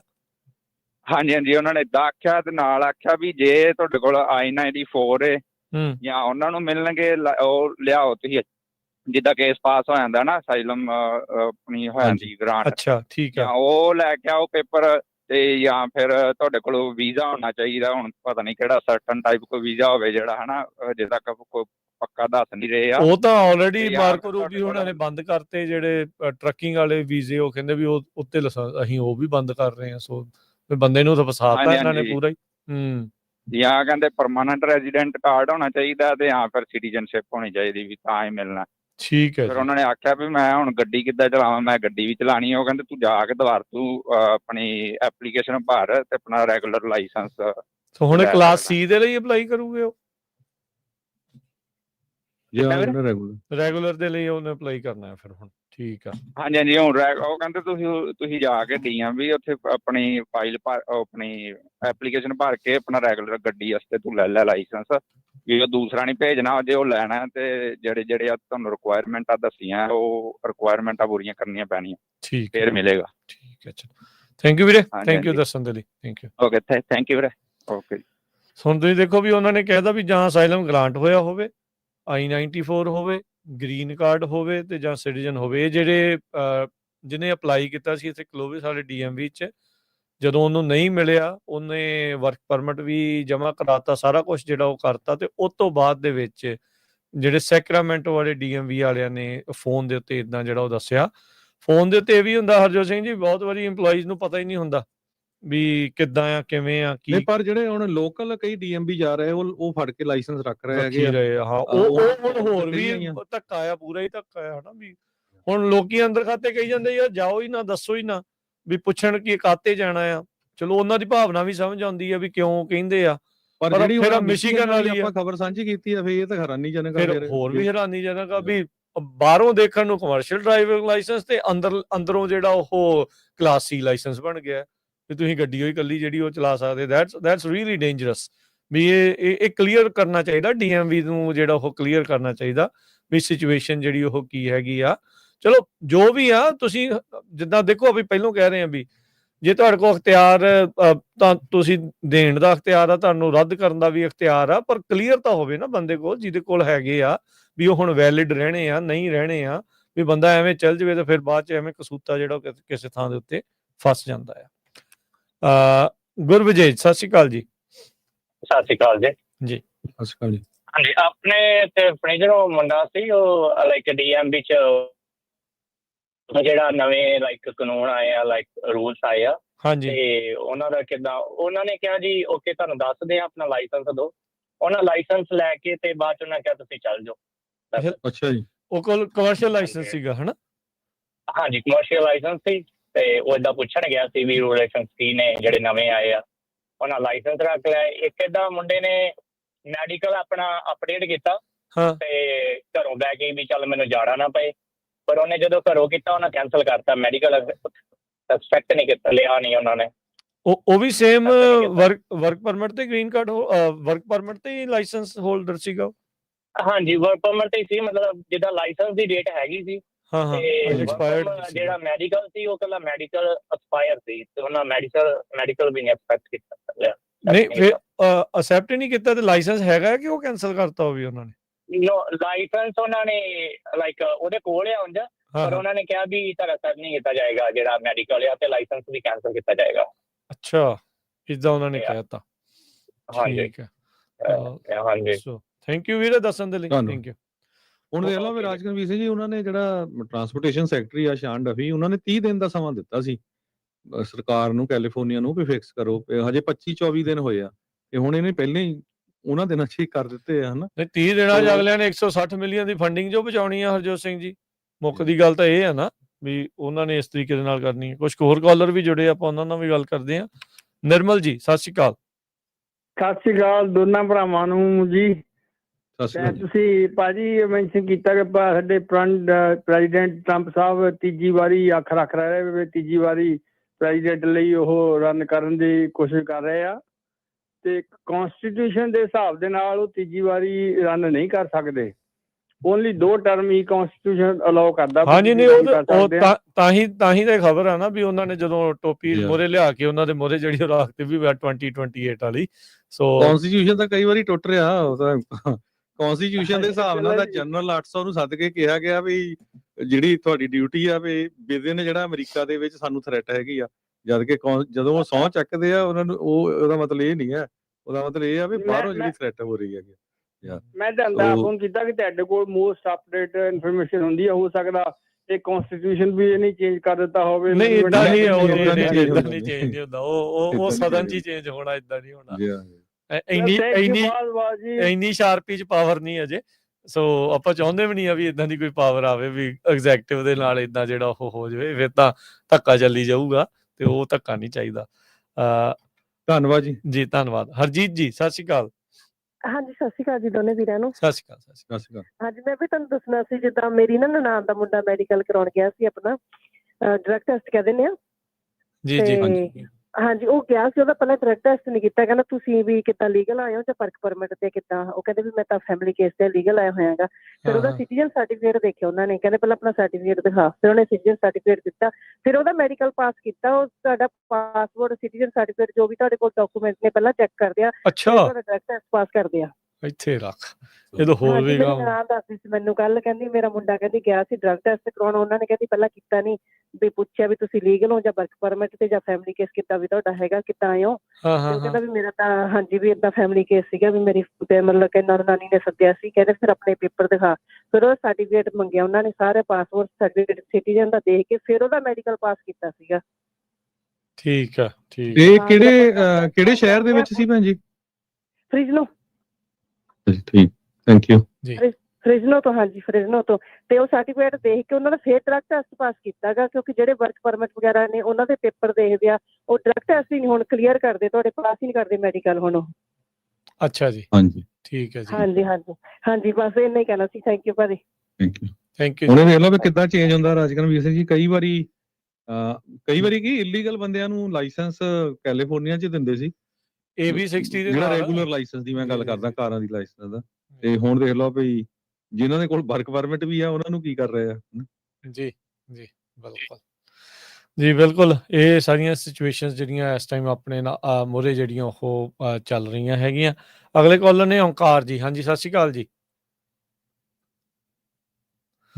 ਹਾਂਜੀ ਓਂਕਾਰ ਜੀ ਸਤਿ ਸ਼੍ਰੀ ਅਕਾਲ। ਓਂਕਾਰ ਜੀ ਸਤਿ ਸ੍ਰੀ ਅਕਾਲ ਰਮਨ ਭਾਜੀ। ਸਤਿ ਸ੍ਰੀ ਅਕਾਲ ਖਾਲਸਾ ਜੀ। ਹਾਂਜੀ ਅੱਜ ਰਮਨ ਭਾਜੀ ਨਹੀਂ ਹੈਗੇ। ਹਾਂਜੀ ਕੋਈ ਨਹੀਂ, ਕੱਲ ਨੂੰ ਆਉਣਾ ਉਹਨਾਂ ਨੇ। ਹਾਂਜੀ ਅੱਛਾ ਮੈਂ ਕਿਹਾ ਜੀ ਜਿੱਦਾਂ ਤੁਸੀਂ ਗੱਲ ਕਰਦੇ ਸੀ ਨਾ ਮੈਡੀਕਲ ਦੇ, ਭਾਜੀ ਮੈਡੀਕਲ ਜਦੋਂ ਅਪਡੇਟ ਨਹੀਂ ਹੋਣਾ ਤਾਂ ਆਟੋਮੈਟਿਕਲੀ ਉਹ ਕਲਾਸ C ਹੋ ਜਾਂਦਾ ਜੀ। ਅੱਛਾ ਜਦੋਂ ਮੈਡੀਕਲ ਆਪਣਾ ਐਕਸਪਾਇਰ ਹੋ ਗਿਆ ਉਸੇ ਦਿਨ ਤੋਂ ਹੀ ਆਪਣਾ ਜਿਹੜਾ ਲਾਇਸੈਂਸ ਹੁੰਦਾ A ਕਲਾਸ ਨਹੀਂ ਰਹਿੰਦਾ। ਅੱਛਾ ਉਹ ਕਲਾਸ C ਬਣ ਜਾਂਦਾ ਆਟੋਮੈਟਿਕਲੀ, ਮੈਡੀਕਲ ਦੇ ਨਾਲ ਹੀ ਲਾਇਸੈਂਸ ਆ। ਤੇ ਜਦੋਂ ਮੈਡੀਕਲ ਅਪਰੂਵ ਹੋ ਜਾਏ ਫਿਰ ਉਹ ਦੁਬਾਰਾ ਚੇਂਜ ਹੋ ਜਾਂਦਾ? ਹਾਂਜੀ ਹਾਂ, ਫਿਰ ਦੁਬਾਰਾ ਤੁਹਾਡਾ ਕਲਾਸ C ਕਮਰਸ਼ੀਅਲ ਲਾਇਸੈਂਸ ਹੋ ਜਾਂਦਾ ਜੀ। ਫਿਰ ਹੋ ਸਕਦਾ ਮਿਸ਼ੀਗਨ ਵਾਲੇ ਦੇ ਨਾਲ ਇਹ ਵਾਪਰਿਆ ਹੋਵੇ। ਉਹ ਪਤਾ ਨਹੀਂ ਹੁਣ ਮਿਸ਼ੀਗਨ ਵਾਲੇ ਨਾਲ ਕੀ ਵਾਪਰਿਆ, ਪਰ ਪਤਾ ਭਾਜੀ ਗੱਲ ਏਦਾਂ ਵੀ ਜੇ ਹੁਣ ਮੰਨ ਲਓ ਬੰਦਾ ਲੈ ਕੇ ਗਿਆ ਟਰੱਕ, ਉਹ ਕਹਿਣਗੇ ਤੇਰਾ ਤਾਂ ਕਮਰਸ਼ੀਅਲ ਲਾਇਸੈਂਸ ਹੀ ਹੈ ਨਹੀਂਗਾ, ਤੇ ਉਹ ਟਰੱਕ ਟੋ ਕਰਾ ਦਿੰਦੇ। ਬੜੀ ਵੱਡੀ ਪ੍ਰੋਬਲਮ ਆ ਜਾਂਦੀ, ਕਈ ਸਟੇਟਾਂ ਅਰੈਸਟ ਵੀ ਕਰ ਲੈਂਦੀਆਂ, ਤੁਸੀਂ ਚਲਾ ਨਹੀਂ ਸਕਦੇ। ਬਿਲਕੁਲ ਉਹੀ ਤੇ ਗੱਲ ਆ ਹਨਾ। ਕਿਉਂਕਿ ਮੇਰੇ ਨਾਲ ਏਦਾਂ ਹੋਇਆ ਸੀਗਾ ਜੀ, ਮੈਨੂੰ ਨਾ ਓਰੀਗਨ ਦੇ ਵਿੱਚ ਕਿਸੇ ਨੂੰ DUI ਮਿਲੀ ਸੀ, ਤੇ ਉਹ ਸੇਮ ਡੇਟ ਆਫ ਬਰਥ ਮੇਰੀ ਤਾਂ ਮੇਰਾ ਨਾਂ ਉਹ ਕੈਨੇਡਾ ਦਾ ਸੀਗਾ ਜੀ, ਤੇ ਉਹ ਮੇਰਾ ਲਾਇਸੈਂਸ ਸਸਪੈਂਡ ਕਰਤਾ ਉਹਨਾਂ ਨੇ। ਤੇ ਮੈਂ ਬੜਾ ਸੋਹਣਾ, ਮੈਨੂੰ ਤਾਂ ਕਦੇ ਟਿਕਟ ਨਹੀਂ ਬਣੀ, ਮੈਨੂੰ 10 ਸਾਲ ਹੋ ਗਏ ਕਦੇ ਓਰੀਗਨ ਨਹੀਂ ਸੀਗਾ। ਮੈਨੂੰ ਅਰਕਨਸਾਸ ਰੋਕ ਕੇ ਤਾਂ ਮੈਨੂੰ ਕਹਿੰਦਾ ਤੂੰ ਤਾਂ DUI ਲਈ। ਮੈਂ ਕਿਹਾ ਮੈਂ ਕਦੇ ਓਰੀਗਨ ਗਿਆ ਹੀ ਨਹੀਂ। ਮੇਰਾ ਬਾਜੂ ਰਾਈਟ ਵੇ ਟਰੱਕ ਟੋ ਕਰਾਇਆ ਉਹਨਾਂ ਨੇ, ਮੈਨੂੰ ਅਰੈਸਟ ਕੀਤਾ। ਅਰੈਸਟ ਕਰਕੇ ਮੁੜ ਕੇ ਮੈਨੂੰ ਆਪਣੇ ਉਹ ਸਟੇਸ਼ਨ ਲੈ ਕੇ ਗਏ, ਉੱਥੇ ਜਾ ਕੇ ਮੇਰੇ ਫਿੰਗਰਪ੍ਰਿੰਟ ਲਾਏ, ਫਿਰ ਮੈਨੂੰ ਰਿਲੀਜ਼ ਕੀਤਾ। ਪਰ ਜਿੱਦਾਂ ਮੈਨੂੰ ਕਹਿੰਦਾ ਬੜਾ ਪੰਗਾ ਪਿਆ, ਫਿਰ ਮੈਂ ਉਹ ਫਰਾਡ ਡਿਪਾਰਟਮੈਂਟ ਓਰੀਗਨ ਵਾਲਿਆਂ ਨਾਲ ਕੰਟੈਕਟ ਕੀਤਾ। ਕੁਦਰਤੀ ਉਹ ਕੋਈ ਬੰਦਾ ਮੈਨੂੰ ਅੱਗੇ ਚੰਗਾ ਟੱਕਰ ਗਿਆ, ਉਹਨਾਂ ਨੇ ਫਿਰ 2 ਦਿਨ ਦੇ ਵਿੱਚ ਮੈਨੂੰ ਲੈਟਰ ਦਿੱਤੀ, ਉਹਨਾਂ ਨੇ DMV ਵਾਲਿਆਂ ਨੇ, ਵੀ ਓਂਕਾਰ ਸਿੰਘ ਨਾਂ ਦਾ ਕੋਈ ਕੈਨੇਡਾ ਦਾ ਬੰਦਾ ਆ, ਉਹਨੂੰ ਟਿਕਟ ਮਿਲੀ ਸੀਗੀ ਜੀ, ਹੈਨਾ। ਤੇ ਐਡੀ ਵੱਡੀ ਮਤਲਬ ਪ੍ਰੋਬਲਮ ਖੜ ਜਾਂਦੀ ਆ। ਹੈਲੋ ਸੁਣਦੇ ਆ ਜੀ? ਬਿਲਕੁਲ ਸੁਣ ਰਹੇ ਜੀ। ਹਾਂਜੀ। ਤੇ ਮਤਲਬ ਇਹ ਹੁਣ ਬਹੁਤ ਮਾੜੀਆਂ ਖਬਰਾਂ ਆ ਰਹੀਆਂ ਜੀ। ਜਿੱਦਾਂ ਹੁਣ ਜੇ ਮੰਨ ਲਓ ਲਾਇਸੈਂਸ ਬੰਦੇ ਦਾ ਸਸਪੈਂਡ ਹੋਇਆ, ਉਹਨੂੰ ਪਤਾ ਹੀ ਨਹੀਂ, ਉਹ ਟਰੱਕ ਲੈ ਕੇ ਤੁਰ ਜਾਂਦਾ, ਮੁੜ ਕੇ ਅਗਲੇ ਦਾ ਟਰੱਕ ਵੀ ਟੋ ਹੁੰਦਾ, ਲੋਡ ਵੀ ਤੁਹਾਡਾ ਵੀ ਉੱਥੇ ਸਟਕ ਹੋ ਜਾਂਦਾ ਆ। ਤੇ ਨਾਲੇ ਮੁੜ ਕੇ ਚੱਕਰ ਦਾ ਇਹ ਨਾ ਵੀ ਨਾਲ ਆਈਸ ਨੂੰ ਇਨਵੋਲਵ ਕਰ ਲੈਂਦੇ ਆ, ਉਹ ਹੋਰ ਵੀ ਚੱਕਰ ਆ। ਏਦਾਂ ਨਹੀਂ ਕਰਨਾ ਚਾਹੀਦਾ। ਜੇ ਹੁਣ ਪਰਮਿਟ ਵੀ ਦਿੱਤੇ ਆ, ਪਰਮਿਟ ਵੀ ਫੈਡਰਲ ਦੇ ਥਰੂ ਆਏ ਸੀਗੇ, ਕੋਈ ਇੱਕ ਸਟੇਟ ਨੇ ਥੋੜਾ ਪਰਮਿਟ ਇਸ਼ੂ ਕੀਤੇ ਹੋਏ ਨੇ ਜਿਹੜੇ ਵਰਕ ਪਰਮਿਟ। ਮੁੜ ਕੇ ਲਾਇਸੈਂਸ ਵੀ ਲਏ ਤਾਂ DMV ਥਰੂ ਹੀ ਨੇ, ਕਿਤੇ ਆਪ ਤਾਂ ਕਿਸੇ ਨੇ ਲੈ ਨਹੀਂ ਲਏ ਹੈਗੇ। ਤੇ ਚਲੋ ਇਸ਼ੂ ਤਾਂ ਜਿੱਦਾਂ ਵੀ ਹੋਏ, ਪਰ ਹੋਏ ਤਾਂ ਬਾਈ ਸਕੂਲਾਂ ਦੇ ਥਰੂ ਹੋਇਆ, ਬਾਈ ਕਾਇਦੇ ਕਾਨੂੰਨ ਦੇ ਥਰੂ ਹੋਇਆ ਸਾਰਾ ਕੁਝ। ਇੱਥੇ ਤੁਸੀਂ ਪਿੱਛੇ ਜੀ ਮੈਂ ਔਰ ਨਿਊ ਕਰਾਉਣ ਗਿਆ ਸੀ, 2-3 ਤਾਂ ਉਹ ਬਿੱਲ ਲੈਂਦੇ ਆ, ਬਿਜਲੀ ਦਾ ਬਿੱਲ ਲੈਂਦੇ ਆ, ਘਰ ਦਾ ਐਡਰੈਸ ਲੈਂਦੇ, ਕਿੰਨਾ ਕੁਝ ਤਾਂ ਲੈਂਦੇ ਸੀਗੇ। ਫੇਰ ਜਾ ਕੇ ਤਾਂ ਉਹਨਾਂ ਨੇ ਉਹ ਲਾਇਸੈਂਸ ਇਸ਼ੂ ਕਰਦੇ ਆ। ਬਿਲਕੁਲ ਸਹੀ। ਹਾਂਜੀ ਹਾਂਜੀ, ਧੰਨਵਾਦ ਇਹ ਕੋਈ ਧੰਨਵਾਦ ਭਾਜੀ। ਚੋਰੀ ਥੋੜਾ ਹੋਇਆ। ਹਾਂਜੀ ਜੀ, ਥੈਂਕ ਯੂ ਜੀ। ਥੈਂਕ ਯੂ ਜੀ। ਸੋ ਇੱਕ ਸਟਾਕਟਨ ਤੋਂ ਵੀ ਰਾਜਕਰਮਜੀਤ ਸਿੰਘ ਜੀ ਆ ਰਹੇ ਆ ਵੀ ਸਟਾਕਟਨ ਚ ਉਹਨਾਂ ਦਾ ਬ੍ਰਦਰ ਕਹਿੰਦੇ ਵੀ ਰਿਨਿਊ ਕਰਾਉਣ ਗਿਆ ਸੀ ਲਾਇਸੈਂਸ ਸਟਾਕਟਨ DMV, ਤੇ ਉਹਨਾਂ ਨੇ ਲਾਇਸੈਂਸ ਰੱਖ ਲਿਆ। ਕਹਿੰਦੇ ਵੀ ਤੇਰਾ ਜਿਹੜਾ ਤੇਰੇ ਕੋਲ ਵਰਕ ਪਰਮਿਟ ਹੈ, ਇਸ ਕਰਕੇ ਤੂੰ ਕਮਰਸ਼ੀਅਲ ਲਾਇਸੈਂਸ ਨਹੀਂ ਰੱਖ ਸਕਦਾ। ਅੱਛਾ, ਠੀਕ ਹੈ ਜੀ। ਸੋ ਇਹ ਜਿਹੜੀ ਸਿਚੁਏਸ਼ਨ ਦੇਖ ਲਓ ਆਪਣੇ ਸਾਹਮਣੇ ਆ, ਜੋ ਇਹ ਇਸ ਮੌਕੇ ਜਿਹੜੀ ਉਹ ਚੱਲ ਰਹੀ ਆ।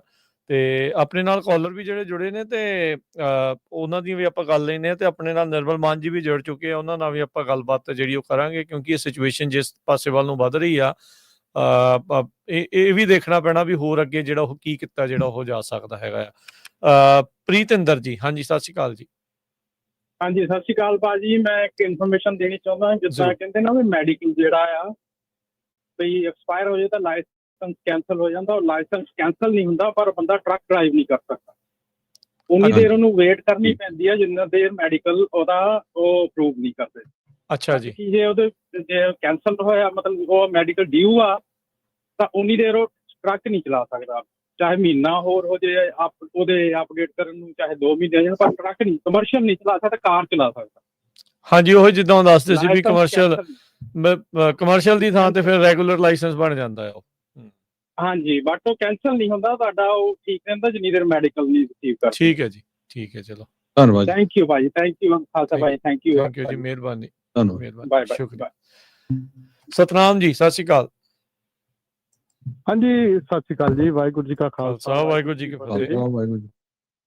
ਹਾਂਜੀ, ਮੈਂ ਵੀ ਇਹ ਦੱਸਣਾ ਸੀਗਾ, ਜਿੱਦਾਂ ਉਹ ਜਦੋਂ ਮੈਡੀਕਲ ਆਪਾਂ ਨਾ ਕਰਾ ਵੀ ਲਿਆ ਹੋਵੇ, ਭਾਵੇਂ ਆਪਾਂ ਕੋਲ ਵੈਲਿਡ ਕੋਡ ਹੋਵੇ, ਜਿੰਨੀ ਦੇਰ ਆਪਾਂ DMV ਕੋਲ ਜਾ ਕੇ ਅਪਡੇਟ ਨਹੀਂ ਨਾ ਕਰਾਉਂਦੇ, ਸਟੈਂਪ ਨਹੀਂ ਲਵਾਉਂਦੇ, ਉਹ ਤਾਂ ਸਿਸਟਮ 'ਚ ਨਹੀਂ ਪਾਉਂਦੇ, ਤਾਂ ਆਪਣਾ ਉਦੋਂ ਤਾਈਂ ਕਾਰ ਦਾ ਲਾਇਸੈਂਸ ਬਣਾ ਦਿੰਦੇ ਆ। ਠੀਕ ਹੈ ਜੀ। ਹਾਂਜੀ, ਜਿੱਦਾਂ ਮੈਡੀਕਲ ਬਣਾ ਕਰ ਆ ਕੇ ਆਪਾਂ DMV ਜਾ ਕੇ ਅਪਡੇਟ ਕਰਾਉਣਾ ਪੈਣਾ। ਜੇ ਤਾਂ ਸਟੈਂਪ ਲਵਾ ਕੇ ਉਹਨਾਂ ਦੇ ਸਿਸਟਮ 'ਚ ਇੱਕ ਕਾਪੀ ਆਪ ਰੱਖੋ, ਤੇ ਉਹ ਜਿੱਦਾਂ ਲੌਂਗ ਫਾਰਮ ਦੀ ਕਾਪੀ ਜੇ ਆਪਾਂ ਨੂੰ ਕੋਈ ਰੋਕਦਾ ਉਹਨੂੰ ਆਪਾਂ ਦਿਖਾ ਸਕਦੇ ਹਾਂ, ਹਨਾ। ਨਹੀਂ ਤਾਂ ਆਪਣੇ ਸਿਸਟਮ ਵਿੱਚ ਮੇਰੇ ਨਾਲ ਵੀ ਇਹ ਹੈਪਨ ਹੋਇਆ ਸੀਗਾ। ਠੀਕ ਹੈ ਭਾਜੀ, ਲੌਂਗ ਟਾਈਮ ਜੀ, ਤੇ ਹੋ ਸਕਦਾ ਇਹ। ਠੀਕ ਹੈ, ਧੰਨਵਾਦ, ਥੈਂਕ ਯੂ ਜੀ। ਮੇਨ ਰਾਜਕਰਮਜੀਤ ਸਾਡਾ ਮੇਨ ਤਾਂ ਇਹ ਸੀਗਾ ਵੀ ਜਿਹੜੇ ਬਾਹਰ ਜਾ ਕੇ ਵੀ ਆਹ ਹੁਣ ਕੀ ਹੋ ਰਿਹਾ ਕੈਲੀਫੋਰਨੀਆ ਦੇ ਡਰਾਈਵਿੰਗ ਲਾਇਸੈਂਸ ਨੂੰ, ਬਾਕੀ ਤਾਂ ਫਿਰ ਚਲੋ ਆਉਣ ਵਾਲੇ ਸਮੇਂ 'ਚ ਡਿਸਕਸ ਕਰਾਂਗੇ ਕਿੰਨਾ ਇੰਪੈਕਟ ਹੋ ਰਿਹਾ। ਅੱਜ ਦੀ ਜਿਹੜਾ ABC 30 ਨਿਊਜ਼ ਆ ਫ੍ਰਿਜ਼ਨੋ ਦਾ, ਉਹਨਾਂ ਨੇ ਵੀ ਕਾਫੀ ਵੱਡੀ ਸਟੋਰੀ ਰਨ ਕੀਤੀ ਆ ਵੀ ਜਿਹੜਾ ਨਵੇਂ ਕਮਰਸ਼ੀਅਲ ਡਰਾਈਵਿੰਗ ਲਾਇਸੈਂਸ ਦੇ ਰੂਲ ਆ, ਇਹਦੇ ਨਾਲ ਹਜ਼ਾਰਾਂ ਹੀ ਜਿਹੜੇ ਵੈਲੀ ਦੇ ਡਰਾਈਵਰਸ ਆ ਉਹਨਾਂ ਦੇ ਉੱਤੇ ਅਸਰ ਪਊਗਾ। ਬਿਲਕੁਲ ਪੈ ਰਿਹਾ ਆ, ਪੈ ਚੁੱਕਾ ਹੈ ਜੀ। ਤੇ ਨਿਰਮਲ ਮਾਨ ਜੀ ਦੇ ਨਾਲ ਆਪਾਂ ਗੱਲ ਕਰਦੇ ਹਾਂ। ਨਿਰਮਲ ਮਾਨ ਜੀ, ਹੁਣ ਦੇਖੋ ਇਹ ਜਿਹੜੀ ਸਿਚੁਏਸ਼ਨ ਬਣ ਗਈ ਆ, ਜੋ ਇਹ ਹਾਲਾਤ ਨੇ, ਚੰਗਾ ਭਲਾ ਬੰਦਾ ਕੰਮ ਕਰਦਾ, ਮਿਹਨਤ ਕਰਦਾ, ਕਮਾਈ ਕਰਦਾ, ਜਦ ਉਹਦੀ ਲਾਇਸੈਂਸ ਦੇ ਉੱਤੇ ਸਿੱਧੀ ਲੀਕ ਵੱਜ ਜਾਵੇ ਤਾਂ ਫਿਰ ਸਿਚੁਏਸ਼ਨ ਬੜੀ ਬੈਡ ਬਣ ਜਾਂਦੀ ਆ। ਕਰਜ਼ੇ ਤਾਂ ਸਾਰਿਆਂ ਦੇ ਉੱਤੇ ਹੈਗੇ ਹੀ ਹੈਗੇ ਆ। ਸੋ ਉਹਨਾਂ ਸਥਿਤੀਆਂ ਦੇ ਵਿੱਚ ਹੁਣ ਕਰਜ਼ੇ ਵਾਲੇ ਐਂਗਲ ਤੋਂ ਕਿੱਦਾਂ ਜਿਹੜਾ ਇਸ ਨੂੰ ਦੇਖਿਆ ਜਾਣਾ ਹੈ, ਕਿਵੇਂ ਜਿਹੜਾ ਇਸ ਦੇ ਵਿੱਚ ਨੈਵੀਗੇਟ ਕਿੱਦਾਂ ਇਸ ਕਰਨਾ ਹੈ ਪੂਰੇ ਮਾਹੌਲ ਨੂੰ। ਬਹੁਤ ਲੋਕਾਂ ਨੇ ਟਰੱਕ ਖਰੀਦੇ, ਉਹ ਕਿੰਨੇ ਟਰੱਕ ਆ, ਉਹਨਾਂ ਦਾ ਕੀ ਬਣੂ? ਘਰ ਖਰੀਦੇ ਆ, ਬਿਲਕੁਲ। ਸੋ ਕਈ ਕੁਛ ਆ। ਜੀ ਮੇਰੇ ਵੱਲੋਂ ਸਾਰਿਆਂ ਨੂੰ, ਤੁਹਾਨੂੰ ਵੀ ਭਾਜੀ, ਸਾਰਿਆਂ ਨੂੰ ਸੁਣਨ ਵਾਲਿਆਂ ਨੂੰ ਸਤਿ ਸ੍ਰੀ ਅਕਾਲ। ਸਤਿ ਸ਼੍ਰੀ ਅਕਾਲ। ਬਿਲਕੁਲ ਜੀ, ਬਲਜੋਤ ਭਾਜੀ, ਬਿਲਕੁਲ ਇਸ ਟਾਈਮ ਇਸ਼ੂ ਤੇ ਕਾਫੀ ਵੱਡਾ ਬਣਿਆ ਪਿਆ, ਔਰ ਤਕਰੀਬਨ ਜਿਹੜੀ ਮੈਜੋਰਿਟੀ ਕਾਲ ਸਾਨੂੰ ਵੀ ਆਉਂਦੀਆਂ ਪਈਆਂ ਨੇ ਉਹ ਟਰੱਕਿੰਗ ਇੰਡਸਟਰੀ ਤੋਂ ਆਉਂਦੀਆਂ ਪਈਆਂ ਨੇ, ਕਿ ਜਿਹੜੇ ਮਤਲਬ ਕਿ ਇੰਨਾ ਡੈਟ ਹੋ ਗਿਆ, ਤਕਰੀਬਨ 20 ਮਿਲੀਅਨ ਦੀ ਕਾਲਸ ਆਈਆਂ ਨੇ ਸਾਨੂੰ, ਕਿ ਜਿਨ੍ਹਾਂ ਦਾ $20 ਮਿਲੀਅਨ ਜਿਹੜਾ ਉਹ ਚੜਿਆ ਹੋਇਆ ਇਸ ਟਾਈਮ ਫਲੀਟ ਦੇ ਉੱਤੇ। ਜਿਹੜੇ ਵੱਡੀਆਂ ਕੰਪਨੀਆਂ ਨੇ, ਪਹਿਲਾਂ ਉਹਨਾਂ ਨੂੰ ਵੀ ਵੱਡਾ ਇੰਪੈਕਟ ਪਿਆ ਸੀ, ਪਰ ਅਨਫੋਰਚੂਨੇਟਲੀ ਸਿਚੁਏਸ਼ਨ ਇਹ ਹੈ ਕਿ ਸਿਰਫ ਟਰੱਕਿੰਗ ਇੰਡਸਟਰੀ ਨਹੀਂ, ਅੱਜ ਦੀ ਡੇਟ ਦੇ ਵਿੱਚ ਕੋਈ ਐਸੀ ਇੰਡਸਟਰੀ ਹੈ ਨਹੀਂ ਜਿਹਦੇ ਵਿੱਚ ਇੰਪੈਕਟ ਨਾ ਪੈਂਦਾ ਹੋਵੇ, ਚਾਹੇ ਉਹ IT ਸੈਕਟਰ ਦੀ ਜੌਬਸ ਨੇ, ਚਾਹੇ ਟਰਾਂਸਪੋਰਟੇਸ਼ਨ ਨੇ, ਚਾਹੇ ਰੀਟੇਲ ਆ, ਲਿਕਰ ਸਟੋਰਸ ਵਾਲੇ ਨੇ, ਹਰ ਕਿਸੇ ਨੂੰ ਇੰਪੈਕਟ ਪੈਂਦਾ ਪਿਆ, ਕਿਉਂਕਿ ਜਿਹੜੀ ਕਮਾਈਆਂ ਹੁਣ ਸਾਲ, 1.5 ਸਾਲ, 2 ਸਾਲ ਪਹਿਲਾਂ ਉਹਨੀਆਂ ਕਮਾਈਆਂ ਹੁਣ ਹੈ ਨਹੀਂ। ਪਰ ਔਨ ਟਾਪ ਆਫ ਦਿਸ ਹੁਣ ਨਵੇਂ ਕਿਆਫੇ ਲੱਗ ਰਹੇ ਨੇ ਕਿ ਜਿਹੜੇ ਜਿੱਦਾਂ ਲਾਸਟ ਟਾਈਮ ਜਦੋਂ ਪ੍ਰੈਜ਼ੀਡੈਂਟ ਬੁਸ਼ ਆਇਆ ਸੀ, ਉਹਨਾਂ ਨੇ ਬੈਂਕਰਪਸੀ ਆਲਮੋਸਟ ਇੰਪੋਸੀਬਲ ਕਰ ਦਿੱਤੀ ਸੀ। ਅਜੇ ਵੀ ਬਹੁਤ ਮੁਸ਼ਕਲ ਹੈ ਬੈਂਕਰਪਸੀ ਕਰਨੀ, ਜਿੰਨਾ ਚਿਰ ਤੁਸੀਂ ਸਾਰੇ ਆਪਣੇ ਐਸਟ ਜਿਹੜੇ ਲਿਕੁਇਡੇਟ ਨਾ ਕਰੋ। ਸੈਕਟਰ 7 ਕਰਦੇ ਹੋ ਤੇ 13 ਤੇ 11 ਦੇ ਵਿੱਚ ਤੁਹਾਨੂੰ ਫੇਅਰ ਪੇਮੈਂਟ ਪਲਾਨ ਬਣਾਉਣੀਆਂ ਪੈਂਦੀਆਂ ਨੇ। ਆਉਣ ਵਾਲੇ ਟਾਈਮ ਦੇ ਵਿੱਚ ਇਹ ਵੀ ਕਿਆਫੇ ਲੱਗਦੇ ਪਏ ਕਿ ਜਿਹੜਾ ਡੈਟ ਸੈਟਲਮੈਂਟ ਦਾ ਪ੍ਰੋਗਰਾਮ ਹੈ, ਜੇ ਇਹ ਵੀ ਬੰਦ ਕਰ ਦਿੱਤਾ ਤਾਂ ਫਿਰ ਹੋਰ ਪ੍ਰੋਬਲਮ ਹੋ ਸਕਦੀਆਂ ਨੇ। ਜਿੱਦਾਂ ਕਿ ਫੋਰ ਐਗਜ਼ਾਮਪਲ ਕੈਨੇਡਾ ਦੇ ਵਿੱਚ ਰਾਈਟ ਨਾਓ ਜੇ ਤੁਹਾਡੇ ਕੋਲ ਘਰ ਹੈਗਾ ਤੁਹਾਨੂੰ ਡੈਟ ਸੈਟਲਮੈਂਟ ਦਾ ਆਪਸ਼ਨ ਨਹੀਂ ਮਿਲਦਾ। ਅੱਛਾ ਸੋ ਇਸ ਤੋਂ ਪਹਿਲਾਂ ਕਿ ਚੀਜ਼ਾਂ ਹੋਰ ਖਰਾਬ ਹੋ ਜਾਣੀਆਂ, ਇਹ ਚੀਜ਼ਾਂ ਆਪਸ਼ਨ ਅਵੇਲੇਬਲ ਨਾ ਹੋਣ ਨਾ ਰਹਿਣ, ਮੈਂ ਤੇ ਕਹਿੰਦਾ ਕਿ ਜਿੰਨੇ ਵੀ ਸਾਡੇ ਸੁਣਨ ਵਾਲੇ ਨੇ ਕਾਲ ਕਰ ਲੈਣ। ਸਾਡਾ ਨੰਬਰ ਹੈ ਜੀ 888 888 9914 888 888 ਔਰ ਜਿੱਦਾਂ ਅਸੀਂ ਕਹਿੰਦੇ ਆ ਕਿ ਇੱਕ ਵੀ ਅਸੀਂ ਪੈਸਾ ਅਪਫਰੰਟ ਨਹੀਂ ਚਾਰਜ ਕਰਦਾ ਜਿੰਨਾ ਚਿਰ ਤੁਹਾਡਾ ਕਰਜ਼ਾ ਮਾਫ ਨਹੀਂ ਹੋ ਜਾਂਦਾ। 100% ਪਰਫਾਰਮੈਂਸ ਬੇਸਡ ਪ੍ਰੋਗਰਾਮ ਹੈ। ਸੋ ਇਹਦੇ ਬਾਰੇ ਕਿਸੇ ਨੂੰ ਕੋਈ ਜਾਣਕਾਰੀ ਚਾਹੀਦੀ ਹੋਵੇ ਤਾਂ ਸਾਨੂੰ ਕਾਲ ਕਰ ਲਓ ਜੀ। ਵੈਬਸਾਈਟ ਸਾਡੀ ਹੈਗੀ ura.org OORAA.org। ਜੀ ਧੰਨਵਾਦ। Thank you. ਥੈਂਕ ਯੂ ਨਿਰਮਾਨ ਜੀ। ਸੋ ਬਿਲਕੁਲ ਡੈਟ ਦਾ ਤੇ ਮਸਲਾ ਜਿਹੜਾ ਇਸ ਦੇ ਵਿੱਚ ਨਾਲ ਹੀ ਅਮਰੀਕਾ ਦੇ ਵਿੱਚ ਜਿਹੜਾ ਵੀ ਹੈਗਾ ਆ, ਸਾਰੇ ਜਾਣੇ ਕਿਤੇ ਨਾ ਕਿਤੇ ਡੈਟ ਤੋਂ ਜਿਹੜਾ ਉਹ ਹੈਗੀ ਆ, ਡੈਟ ਸਾਰਿਆਂ ਦੇ ਉੱਤੇ ਕੋਈ ਨਾ ਕੋਈ ਹੈਗਾ। ਸੋ ਜ਼ਰੂਰ ਡੈਫੀਨੇਟਲੀ ਸੰਪਰਕ ਇਹਨਾਂ ਦੇ ਨਾਲ ਕਰਕੇ ਜਿਹੜਾ ਉਹ ਚੈੱਕ ਕਰੋ ਵੀ ਕੀ ਕੁਛ ਜਿਹੜਾ ਇਸ ਦੇ ਵਿੱਚ ਉਹ ਕੀਤਾ ਜਿਹੜਾ ਉਹ ਜਾ ਸਕਦਾ। ਕੁਛ ਕੁ ਹੋਰ ਕਾਲਰ ਨੇ ਹਰਜੋਤ ਸਿੰਘ ਜੀ, ਉਹਨਾਂ ਨਾਲ ਗੱਲ ਕਰਕੇ ਤੇ ਫਿਰ ਆਪਾਂ ਸਮਾਪਤੀ ਜਿਹੜੀ ਉਹ ਸੋ ਕਾਲਰਸ ਨੂੰ ਬੇਨਤੀ ਹੈ ਵੀ ਇਹਦੇ ਤੇ ਫੋਕਸ ਰੱਖਿਓ ਵੀ ਜੇ ਕਿਸੇ ਦਾ ਜਿਹੜਾ ਕੈਲੀਫੋਰਨੀਆ ਦਾ ਲਾਇਸੈਂਸ ਹੈਗਾ ਉਹਨੂੰ ਬਾਹਰ ਪ੍ਰੋਬਲਮ ਆਈ ਹੈ ਜਾਂ ਉਹਦਾ ਨਾਨ ਰਿਨਿਊ ਹੋ ਰਿਹਾ ਜਾਂ ਉਹ ਕੈਂਸਲ ਹੋ ਰਿਹਾ ਜਾਂ DMV 'ਚ, ਕਿਉਂਕਿ ਬਾਕੀ ਤਾਂ ਜਿਹੜਾ ਟਰੱਕਿੰਗ ਵਾਲਾ ਪ੍ਰੋਗਰਾਮ ਹੁੰਦਾ ਉਹ 'ਚ ਆਪਾਂ ਡਿਸਕਸ ਕਰਦੇ ਰਹਿੰਦੇ। ਸੋ ਸਾਡਾ ਮੇਨ ਮਕਸਦ ਅੱਜ ਦੀ ਇਹ ਖਬਰ ਕਰਨ ਦਾ ਇਹੀ ਸੀ ਵੀ ਕੋਈ ਵਿਚਾਰਾ ਐਵੇਂ ਗਲਤੀ ਦੇ ਨਾਲ ਜਿਹਨੂੰ ਪਤਾ ਹੀ ਨਹੀਂ ਹੈ ਉਹ ਸਟੇਟ ਚਲ ਜਾਏ ਤਾਂ ਉਹ ਫਸ ਨਾ ਜਾਵੇ। ਜੀ ਢਿੱਲੋਂ ਜੀ ਸਤਿ ਸ਼੍ਰੀ ਅਕਾਲ। ਵਾਹਿਗੁਰੂ ਖਾਲਸਾ ਵਾਹਿਗੁਰੂ ਫਤਿਹ। ਵਾਹਿਗੁਰੂ ਆਪਣੇ ਹਰਜੋਤ ਸਿੰਘ ਜੀ, ਜਦੋਂ ਨਾ ਅਸੀਂ ਟਰੱਕ ਲਾਇਸੈਂਸ ਲੈਂਦੇ ਆ, ਸਾਨੂੰ 4-5 ਸਾਲਾਂ ਦਾ ਉਸ ਵੇਲੇ ਲਾਇਸੈਂਸ ਦਿੰਦੇ ਆ, ਪਰ ਮੈਡੀਕਲ ਜਿਹੜਾ ਹੈਗਾ 2 ਸਾਲ ਦਾ। 2 ਸਾਲ ਤੇ ਬਾਅਦ ਸਾਨੂੰ ਮੈਡੀਕਲ ਕਰਾ ਕੇ DMV ਦੇਣਾ ਪੈਂਦਾ, ਫਿਰ ਸਾਡਾ ਜਿਹੜਾ ਲਾਇਸੈਂਸ ਵਾ ਉਹ ਵਰਕ ਕਰਦਾ। ਜੇ ਨਹੀਂ ਦਿੰਦੇ ਉਹ ਲਾਇਸੈਂਸ ਕੰਪਿਊਟਰ ਰਾਹੀਂ ਕੈਂਸਲ ਕਰ ਦਿੰਦੇ ਆ, ਕਾਰ ਦਾ ਲਾਇਸੈਂਸ ਸਾਡੇ ਕੋਲ ਰਹਿ ਜਾਂਦਾ। ਇਸੇ ਤਰ੍ਹਾਂ 1 ਮਹੀਨਾ ਪਹਿਲਾਂ ਉਹ ਘੱਟੋ ਘੱਟ 1 ਮਹੀਨਾ ਪਹਿਲਾਂ ਚਿੱਠੀ ਪਾਉਂਦੇ ਆ, ਤੁਹਾਡਾ ਇਸ ਤਰੀਕ ਨੂੰ ਜਿਹੜਾ ਲਾਇਸੈਂਸ ਉਹ ਐਕਸਪਾਇਰ ਹੋ ਜਾਣਾ ਆ। ਠੀਕ ਹੈ ਜੀ। ਹਾਂਜੀ ਥੈਂਕ ਯੂ ਵੈਰੀ ਮਚ। ਸੋ ਇਹ ਗੱਲ ਤਾਂ ਹੁਣ ਆਪਾਂ ਨੂੰ ਕਲੀਅਰ ਹੋ ਗਈ, ਪਤਾ ਲੱਗ ਹੀ ਗਈ ਆ। ਸੋ ਉਹ ਜਾਣੇ ਲੋਕ ਵੀ ਜਿਹੜੇ ਕਾਲ ਕਰਕੇ ਜਿਹੜਾ ਉਹ ਦੱਸਣ ਵੀ ਜੇ ਕੋਈ DMV ਗਿਆ, ਹੋਰ ਉਹਨਾਂ ਦੇ ਨਾਲ ਕੀ ਗੱਲਬਾਤ ਹੋਈ, ਕੀ ਕਿਸੇ DMV ਵਾਲੇ ਨੇ ਦੱਸਿਆ, ਕਿਸੇ ਨੇ ਫੋਨ ਦੇ ਉੱਤੇ ਹੋਇਆ, ਕਿਸੇ ਦੀ ਕੋਈ ਹੱਡ ਬੀਤੀ ਆ, ਕਿਸੇ ਦੇ ਦੋਸਤ ਦੇ ਨਾਲ ਜੋ ਹੋਇਆ, ਪਤਾ ਲੱਗ ਜਾਵੇ ਤਾਂ ਜੋ ਲੋਕਾਂ ਨੂੰ ਕਲੈਰਿਟੀ ਹੋਵੇ ਵੀ ਕੀ ਜਿਹੜਾ ਇਸ ਦੇ ਵਿੱਚ ਹੋ ਰਿਹਾ। ਮਨਤੀਰ ਜੀ ਸਤਿ ਸ਼੍ਰੀ ਅਕਾਲ। ਸਤਿ ਸ਼੍ਰੀ ਅਕਾਲ ਯਾਰ, ਵਾਹਿਗੁਰੂ ਜੀ ਕਾ ਖਾਲਸਾ ਫਤਿਹ ਜੀ। ਮੇਰੇ ਵੀਰ ਨੇ ਮੇਰਾ ਖਿਆਲ ਮੇਰੀ ਗੱਲ ਤਾਂ ਕਹਿ ਹੀ ਦਿੱਤੀ ਆ। ਜਿਹੜਾ ਕਮਰਸ਼ੀਅਲ ਡਰਾਈਵ ਲਾਇਸੈਂਸ ਆ ਮੇਰੇ ਕੋਲ ਤੇ 20 ਸਾਲ ਦਾ ਲਾਇਸੈਂਸ ਆ, ਮੈਂ ਚਲਾਇਆ ਤਾਂ ਨਹੀਂ ਹੈਗਾ। ਇਹ ਮੇਰਾ ਖਿਆਲ ਆਪਣੇ ਆਪ ਸਟੇਟ ਦਾ ਵੱਖਰਾ ਲਾ ਵਾ। ਜਿੱਦਾਂ ਮੈਂ ਨਹੀਂ ਸਟੇਟ ਵਿੱਚ ਰਹਿਣਾ, ਪਹਿਲਾਂ 10 ਸਾਲ ਪਹਿਲਾਂ ਸਾਨੂੰ ਕੋਈ ਮੈਡੀਕਲ ਦੇਣਾ ਨਹੀਂ ਪੈਂਦਾ, ਲਾਇਸੈਂਸ ਸਾਡੇ ਚੱਲੀ ਜਾਂਦਾ ਸੀ। ਪਹਿਲੇ 10 ਸਾਲ ਤੋਂ ਨਹੀਂ ਕਰਤਾ, 2 ਸਾਲ ਬਾਅਦ ਮੈਡੀਕਲ ਦਿਓ। ਸਾਡੇ ਹੁਣ ਕੀ ਕਰਦੇ ਆ, ਜੇ ਤੁਸੀਂ ਇੱਕ ਉਹ ਤਰੀਕੇ ਦਿੰਦੇ ਆ ਵੀ ਇਸ ਤਰੀਕੇ ਦਾ ਮੈਡੀਕਲ ਦਿਓ, ਜੇ ਨਹੀਂ ਦਿੰਦੇ ਤਾਂ ਉਹ ਤੋਂ ਬਾਅਦ ਜੋ ਕਿਸੇ ਹੋਰ ਤਰੀਕੇ ਦਿੰਦੇ ਆ, ਉਹ ਕਹਿੰਦੇ ਇਸ ਤਰੀਕੇ ਦਾ ਤੂੰ ਮੈਡੀਕਲ ਨਾ ਦਿੱਤਾ, ਤੇਰਾ ਲਾਇਸੈਂਸ ਪਰਮਾਨੈਂਟ ਡਾਊਨ ਹੋ ਜਾਣਾ, ਇਹ ਤੈਨੂੰ ਸਾਰਾ ਕੁਝ ਦੁਬਾਰਾ ਕਰਨਾ ਪਏਗਾ। ਠੀਕ ਹੈ ਜੀ। ਸਾਰੇ ਟੈਸਟ ਦੁਬਾਰਾ ਦੇਣੇ ਪੈਣਗੇ। ਉਹ 2 ਤਰੀਕਾ ਦਿੰਦੇ ਸਾਨੂੰ ਚਿੱਠੀ ਵਟਾਉਂਦੀਆਂ ਨੇ ਤੇ ਆਹ ਤਰੀਕਾ ਜੀ।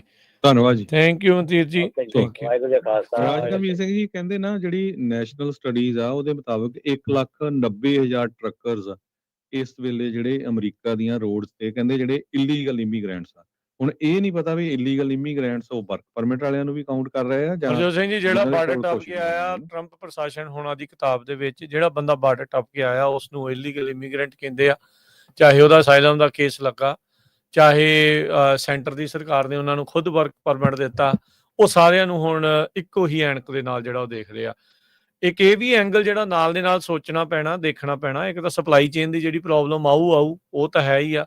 ਫਲੀਟਾਂ ਬਿਜ਼ਨਸਿਸ ਦੇ ਉੱਤੇ ਜਿਹੜਾ ਅਸਰ ਪੈਣਾ ਉਹ ਪੈਣਾ, ਟਰੱਕਿੰਗ ਦੇ ਨਾਲ ਜੁੜੀਆਂ ਹੋਈਆਂ ਹੋਰ ਇੰਡਸਟਰੀ ਦੇ ਉੱਤੇ ਜਿਹੜਾ ਅਸਰ ਪੈਣਾ ਉਹ ਵੀ ਪੈਣਾ ਹੀ ਪੈਣਾ। ਤੀਜਾ ਜਿਹੜੀ ਇੱਕ ਹੋਰ ਜਿਹੜਾ ਐਂਗਲ ਆ ਹਰਜੋਤ ਸਿੰਘ, ਜਦੋਂ ਸਾਰੇ ਜਣੇ ਇੱਦਾਂ ਵਿਹਲੇ ਬਿਠਾ ਦੂੰਗੇ ਤੁਸੀਂ ਤੇ ਵਿਹਲਾ ਦਿਮਾਗ ਸ਼ੈਤਾਨ ਦਾ ਘਰ ਹੁੰਦਾ, ਫਿਰ ਕਹਿਣਾ ਕ੍ਰਾਈਮ ਵੱਧ ਜਾਣਾ। ਹੁਣ ਤੁਸੀਂ ਜਿਹੜਾ ਬੰਦਾ ਮਿਹਨਤ ਕਰ ਰਿਹਾ, ਕੰਮ ਕਰ ਰਿਹਾ, ਉਹਨੂੰ ਤੁਸੀਂ ਉੱਤੇ ਲੀਕ ਮਾਰ ਦੂੰਗੇ ਵੀ ਤੂੰ ਕਰੀ ਕੁਛ ਨਹੀਂ ਜਿਹੜਾ ਹੋ ਸਕਦਾ। ਚਲੋ ਇੱਕ ਟਾਈਮ ਤਾਂ ਮਿਲਣਾ ਚਾਹੀਦਾ ਨਾ ਟ੍ਰਾਂਜੀਸ਼ਨ ਕਰਨ ਨੂੰ। ਸਟੋਰ ਕਿੰਨੇ ਸਟੋਰਾਂ ਤੇ ਕੰਮ ਕਰ ਲੈਣਗੇ, ਕਿੰਨੇ ਕੁ ਇਹ ਸਾਰੀਆਂ ਚੀਜ਼ਾਂ ਜਿਹੜੀਆਂ ਹੋ ਜਾਣਗੀਆਂ। ਉਹ ਤਾਂ ਫਿਰ ਵੀ ਜੌਬਸ ਤਾਂ ਲਿਮਿਟਡ ਹੀ ਆ ਨਾ। ਜੌਬ ਮਾਰਕੀਟ ਵੀ ਹੁਣ ਆਪਾਂ ਨੂੰ ਪਤਾ ਵੀ ਸਲੋ ਡਾਊਨ ਹੋਈ ਪਈ ਆ। ਸੋ ਉਹ ਚੀਜ਼ਾਂ ਦਾ ਜਿਹੜਾ ਸਾਰਿਆਂ ਨੂੰ ਇਹ ਵੀ ਚੀਜ਼ ਇੱਕ ਐਂਗਲ ਜ਼ਰੂਰ ਸਰਕਾਰ ਨੂੰ ਨਾਲ ਜਿਹੜਾ ਉਹ ਮੱਦੇਨਜ਼ਰ ਰੱਖ ਕੇ ਜਿਹੜਾ ਉਹ ਚੱਲਣਾ ਚਾਹੀਦਾ ਵੀ ਇਹ ਬਾਅਦ ਦੇ ਵਿੱਚ ਬਣਨਾ ਕੀ ਆ। ਤੇ ਜਿਹੜੇ ਸਟੇਟਾਂ ਆ ਤੇ ਜਿਹੜੀ FMCS ਇਹ ਕਲੈਰਿਟੀ ਜਿਹੜੀ ਉਸ ਦੇ ਵਿੱਚ ਦੇਵੇ, DMVs ਕਲੈਰਿਟੀ ਦੇਣ ਵੀ ਇਹਨਾਂ ਲਾਇਸੈਂਸਿਸ ਦਾ ਜਿਹੜਾ ਉਹ ਬਣ ਕੀ ਰਿਹਾ ਹੈਗਾ ਆ। ਗੁਰਪ੍ਰੀਤ। ਹਾਂਜੀ, ਸਤਿ ਸ਼੍ਰੀ ਅਕਾਲ ਭਾਜੀ। ਸਤਿ ਸ਼੍ਰੀ ਅਕਾਲ ਜੀ। ਹਾਂਜੀ ਪਲੀਜ਼, ਮੈਂ ਨਾ ਥੋੜੀ ਕਨਫਿਊਜ਼ਨ, ਸਾਰੇ ਜਣੇ ਕਾਲਾਂ ਕਰਕੇ ਕਹੀ ਜਾ ਰਹੇ ਆ ਵੀ ਅਗਰ ਤੁਸੀਂ ਮੈਡੀਕਲ ਰਿਨਿਊ ਨਹੀਂ ਕਰਵਾਉਂਦੇ ਆ ਸਾਡਾ ਆਟੋਮੈਟਿਕਲੀ ਲਾਇਸੈਂਸ ਕੈਂਸਲ ਹੋ ਜਾਂਦਾ ਜਾਂ ਕਲਾਸ 30 ਚੇਂਜ ਕਰ ਦਿੰਦੇ ਆ। ਪਲੀਜ਼, ਅਗਰ ਤੁਹਾਨੂੰ ਨਹੀਂ ਪਤਾ ਨਾ DOT ਦੇ ਪ੍ਰੋਵੀਜ਼ਨਸ ਬਾਰੇ ਜਾਂ ਜੋ ਉਹਨਾਂ ਨੇ ਲਿਖਿਆ ਵਾ ਸੇਫਟੀ ਹੈਂਡਬੁੱਕ ਦੇ ਵਿੱਚ, ਪਲੀਜ਼ ਬਿਨਾਂ ਕਿਸੇ ਦੀ ਸੁਣੀ ਸੁਣਾਈ ਗੱਲ ਨਾ ਕਰੋ। ਲਾਇਸੈਂਸ ਕਿਸੇ ਦਾ ਕੈਂਸਲ ਨਹੀਂ ਹੁੰਦਾ, ਨਾ ਹੀ ਲਾਇਸੈਂਸ ਕਿਸੇ ਦਾ ਆਟੋਮੈਟਿਕਲੀ ਉਹ ਚੇਂਜ ਕਰਦੇ ਆ C 'ਚ ਤੇ ਨਾ ਹੀ ਕਨਵਰਟ ਕਰਦੇ ਵਾਪਸ A 'ਚ। ਸਿਰਫ ਤੁਸੀਂ ਟਰੱਕ ਨਹੀਂ ਚਲਾ ਸਕਦੇ ਜਦ ਤੱਕ ਤੁਸੀਂ ਮੈਡੀਕਲ ਆਪਣਾ ਰਿਨਿਊ ਨਹੀਂ ਕਰਵਾਉਂਦੇ। ਮਹੀਨਾ ਹੋ ਜਾਵੇ, 2 ਮਹੀਨੇ ਹੋ ਜਾਵੇ ਜਾਂ 3 ਮਹੀਨੇ ਹੋ ਜਾਣ, ਠੀਕ ਹੈ, ਇਟ ਡਜ਼ਨਟ ਮੈਟਰ, ਭਾਵੇਂ ਸਾਲ ਵੀ ਹੋ ਜਾਵੇ, ਤੁਹਾਡਾ ਲਾਇਸੈਂਸ ਉਹੀ ਰਹਿੰਦਾ ਹੈਗਾ। ਲਾਇਸੈਂਸ ਨਹੀਂ ਚੇਂਜ ਹੁੰਦਾ ਕਲਾਸ C ਤੇ। ਕੋਈ ਹਰ ਇੱਕ ਜਣਾ ਕਾਲ ਕਰਕੇ ਇਹੀ ਕਹੀ ਜਾਂਦਾ ਲਾਇਸੈਂਸ ਕੈਂਸਲ ਹੋ ਜਾਂਦਾ ਜੀ, ਆਹ ਹੋ ਜਾਂਦਾ ਜੀ, ਉਹ ਹੋ ਜਾਂਦਾ ਜੀ। ਡਰਾਈਵਰ ਸੇਫਟੀ ਹੈਂਡਬੁੱਕ ਹੈਗੀ ਹੈ ਜਿਹੜੀ DOT ਨੇ ਰਿਲੀਜ਼ ਕੀਤੀ ਆ, $5-10 ਦੀ ਹੁੰਦੀ ਆ। ਹਰ ਇੱਕ ਡਰਾਈਵਰ ਨੂੰ ਆਪਣੇ ਟਰੱਕ ਦੇ ਵਿੱਚ ਰੱਖਣੀ ਚਾਹੀਦੀ ਆ। ਹਰ ਇੱਕ DOT ਗਾਈਡਲਾਈਨਸ ਪ੍ਰੋਵੀਜ਼ਨਸ ਉਹਦੇ ਵਿੱਚ ਹੁੰਦੀਆਂ। ਤੁਸੀਂ ਉਹਨੂੰ ਉਹ ਦੇਖ ਕੇ ਉਹਦੇ ਨਾਲ ਤੁਸੀਂ ਕਲੈਰੀਫਾਈ ਕਰ ਸਕਦੇ ਆ ਜੇ ਕੋਈ ਪ੍ਰੋਬਲਮ ਹੁੰਦੀ ਆ। ਠੀਕ ਹੈ ਜੀ। ਦੂਜੀ ਗੱਲ, ਤੇ ਜਿਹੜਾ ਲਾਇਸੈਂਸ ਆਟੋਮੈਟਿਕਲੀ ਕਲਾਸ C ਤੇ ਜਾਂਦਾ ਹੈਗਾ, ਜੇ ਤੁਸੀਂ ਆਪਣਾ DOT ਡਰੱਗ ਟੈਸਟ ਫੇਲ ਕਰਦੇ ਆ ਤਾਂ ਹੁੰਦਾ ਉਹ ਆਟੋਮੈਟਿਕਲੀ। ਠੀਕ ਹੈ ਜੀ, ਹਾਂਜੀ, ਮਿਹਰਬਾਨੀ, ਧੰਨਵਾਦ ਜੀ। Thank you. ਤਾਂ ਮੈਨੂੰ ਲੱਗਦਾ ਰਾਜਗੁਰਵੀਰ ਸਿੰਘ ਗੱਲ ਹੋਰ ਪਾਸੇ ਨੂੰ ਜਾ ਰਹੀ। ਸਾਡਾ ਚਲੋ ਕੋਈ ਨਹੀਂ, ਇਹ ਚਲੋ ਠੀਕ ਹੈ। ਇਹ ਤਾਂ ਚਲੋ ਇਹਨਾਂ ਨੇ ਵੀ ਦੱਸਤਾ। ਇੱਕ ਸਾਡੇ ਵੀਰ ਆ, ਉਹਨਾਂ ਨੇ ਜਿਹੜਾ ਹੈ ਨਾ ਸੋਸ਼ਲ ਮੀਡੀਆ ਦੇ ਉੱਤੇ ਵਧੀਆ ਸੁਜੈਸ਼ਨ ਦਿੱਤਾ ਹੈਗਾ। ਉਹ ਕਹਿੰਦੇ ਵੀ ਜਿਹੜੇ ਵੀ ਟਰੱਕ ਚਲਾ ਰਹੇ ਹੈਗੇ ਆ ਉਹਨਾਂ ਨੂੰ ਰਾਈਟ ਵੇ ਆਪਣਾ ਡਰਾਈਵਿੰਗ ਰੈਕਡ ਪੁੱਲ ਕਰ ਲੈਣਾ ਚਾਹੀਦਾ, ਕਿਉਂਕਿ ਅੱਜ ਕੱਲ ਮੈਨੂੰ ਲੱਗਦਾ ਪਹਿਲਾਂ ਤਾਂ $6 ਹੁੰਦੇ ਸੀ, ਹੁਣ ਮੈਨੂੰ ਯਾਦ ਨਹੀਂ ਕਿੰਨੇ ਡਾਲਰ ਆ। ਆਨਲਾਈਨ ਤੁਸੀਂ ਜਿਹੜਾ DMV ਤੋਂ ਰੈਕਡ ਪੁੱਲ ਕਰ ਸਕਦੇ, ਉਹਦੇ ਤੁਹਾਨੂੰ ਪਤਾ ਲੱਗ ਜਾਣਾ ਵੀ ਤੁਹਾਡੇ ਸਟੇਟਸ 'ਚ ਕੋਈ ਚੇਂਜ ਤਾਂ ਨਹੀਂ ਹੋਇਆ। ਠੀਕ ਆ ਕਿ ਨਹੀਂ? ਸੋ ਇਹ ਸਭ ਤੋਂ ਵਧੀਆ ਸੁਜੈਸ਼ਨ ਹੈਗਾ ਆ। ਸੋ ਜਿੰਨੇ ਵੀ ਜਿਹੜੇ ਸਾਡੇ ਸਰੋਤੇ ਸੁਣ ਰਹੇ ਹੈਗੇ ਆ, ਕਿਉਂਕਿ ਤੁਸੀਂ ਆਨਲਾਈਨ ਅਕਾਊਂਟ ਬਣਾ ਕੇ ਆਪ ਹੀ ਆਪਣਾ ਰੈਕਡ ਜਿਹੜਾ ਆ ਪੁੱਲ ਕਰ ਲਓ, ਪੁੱਲ ਕਰ ਸਕਦੇ ਆ। ਤੁਹਾਨੂੰ ਆਟੋਮੈਟਿਕਲੀ ਪਤਾ ਲੱਗ ਜਾਊਗਾ ਵੀ ਠੀਕ ਆ ਜਾਂ ਨਹੀਂ। ਵੀ ਕੋਈ ਇੱਕ ਨਾਲੇ ਨਾ ਬਹੁਤ ਸਾਰੇ ਆਪਣੇ ਪੰਜਾਬੀ DMV ਦੇ ਵਿੱਚ ਕੰਮ ਕਰਦੇ ਨੇ। ਤੁਸੀਂ ਆਪਣਾ ਨਾਮ ਜੇ ਨਹੀਂ ਵੀ ਦੱਸਣਾ ਤਾਂ ਆਫ ਦੀ ਏਅਰ ਵੀ ਤੁਸੀਂ ਕਾਲ ਕਰਕੇ ਜਿਹੜਾ ਕਲੀਅਰਲੀ ਦੱਸ ਸਕਦੇ ਆ। ਜੇ ਔਨ ਏਅਰ ਆ ਕੇ ਵੀ ਦੱਸਣਾ ਚਾਹੁੰਦੇ ਆ, ਆਈ ਨੋ ਸਰਕਾਰ ਕਈ ਇਹਦੀ ਬੰਦਿਸ਼ਾਂ ਪਾਉਂਦੀ ਹੈ ਸਰਕਾਰੀ ਮੁਲਾਜ਼ਮਾਂ ਦੇ ਉੱਤੇ ਵੀ ਕੌਣ ਬੋਲ ਸਕਦਾ ਕੌਣ ਨਹੀਂ ਬੋਲ ਸਕਦਾ। ਤੁਸੀਂ ਆਫ ਦੀ ਏਅਰ ਜਿਹੜਾ ਤੁਸੀਂ ਸਮਝਾ ਸਕਦੇ ਆ, ਦੱਸ ਸਕਦੇ ਆ। ਸਾਡੇ ਸਟੂਡੀਓ 'ਚ ਕਾਲ ਕਰਕੇ ਸਾਡੇ ਨਾਲ ਗੱਲ ਕਰਕੇ ਦੱਸ ਸਕਦੇ ਆ ਵੀ ਕੀ ਸਿਚੁਏਸ਼ਨ ਆ, ਕੀ ਗਾਈਡਲਾਈਨਸ ਅੰਦਰ ਖਾਤੇ ਜਿਹੜੀਆਂ ਉਹ ਆਈਆਂ ਆ, ਤਾਂ ਜੋ ਆਪਾਂ ਜਿਹੜੇ ਆਪਣੇ ਸੁਣਨ ਵਾਲੇ ਆ ਉਹਨਾਂ ਨੂੰ ਜਿਹੜਾ ਉਹ ਪਤਾ ਲੱਗੇ। ਬਹੁਤ ਸਾਰੇ DMVs ਦੇ ਵਿੱਚ ਪੰਜਾਬੀ ਕੰਮ ਕਰਦੇ ਆ। ਸੋ ਜਿਹੜੇ ਵੀ DMV ਦੇ ਵਿੱਚ ਪੰਜਾਬੀ ਕੰਮ ਕਰਨ ਵਾਲੇ ਜੋ ਪ੍ਰੋਗਰਾਮ ਨੂੰ ਸੁਣਦੇ ਨੇ ਤੇ ਉਹਨਾਂ ਨੂੰ ਅਸੀਂ ਬੇਨਤੀ ਕਰਦੇ ਹਾਂ ਵੀ ਕੰਟੈਕਟ ਕਰੋ ਸਾਡੇ ਨਾਲ, ਤਾਂ ਜੋ ਜਿੰਨੇ ਵੀ ਸਾਡੇ ਸੁਣਨ ਵਾਲੇ ਆ, ਦੇਖਣ ਵਾਲੇ ਆ, ਉਹਨਾਂ ਨੂੰ ਕਲੈਰਿਟੀ ਜਿਹੜੀ ਉਹ ਮਿਲ ਸਕੇ ਵੀ ਕੀ ਸਿਚੁਏਸ਼ਨ ਜਿਹੜੀ ਉਹ ਐਗਜ਼ੈਕਟਲੀ ਚੱਲ ਰਹੀ ਆ, ਤੁਹਾਨੂੰ ਕੀ ਗਾਈਡਲਾਈਨਸ ਜਿਹੜੀਆਂ ਉਹ ਆਈਆਂ ਨੇ, ਤੇ ਉਹਨਾਂ ਦੇ ਆਧਾਰ ਦੇ ਉੱਤੇ ਅਗਲੇ ਵਿਚਾਰੇ ਫਿਰ ਆਪਣੇ ਹੁਣ ਭਵਿੱਖ ਦਾ ਫੈਸਲਾ ਵੀ ਤਾਂ ਕਰਨਾ ਹੈ ਨਾ ਵੀ ਫਿਊਚਰ ਦੇ ਵਿੱਚ ਕਿੱਧਰ ਨੂੰ ਜਾਣਾ, ਕਿਵੇਂ ਕਰਨਾ ਆ।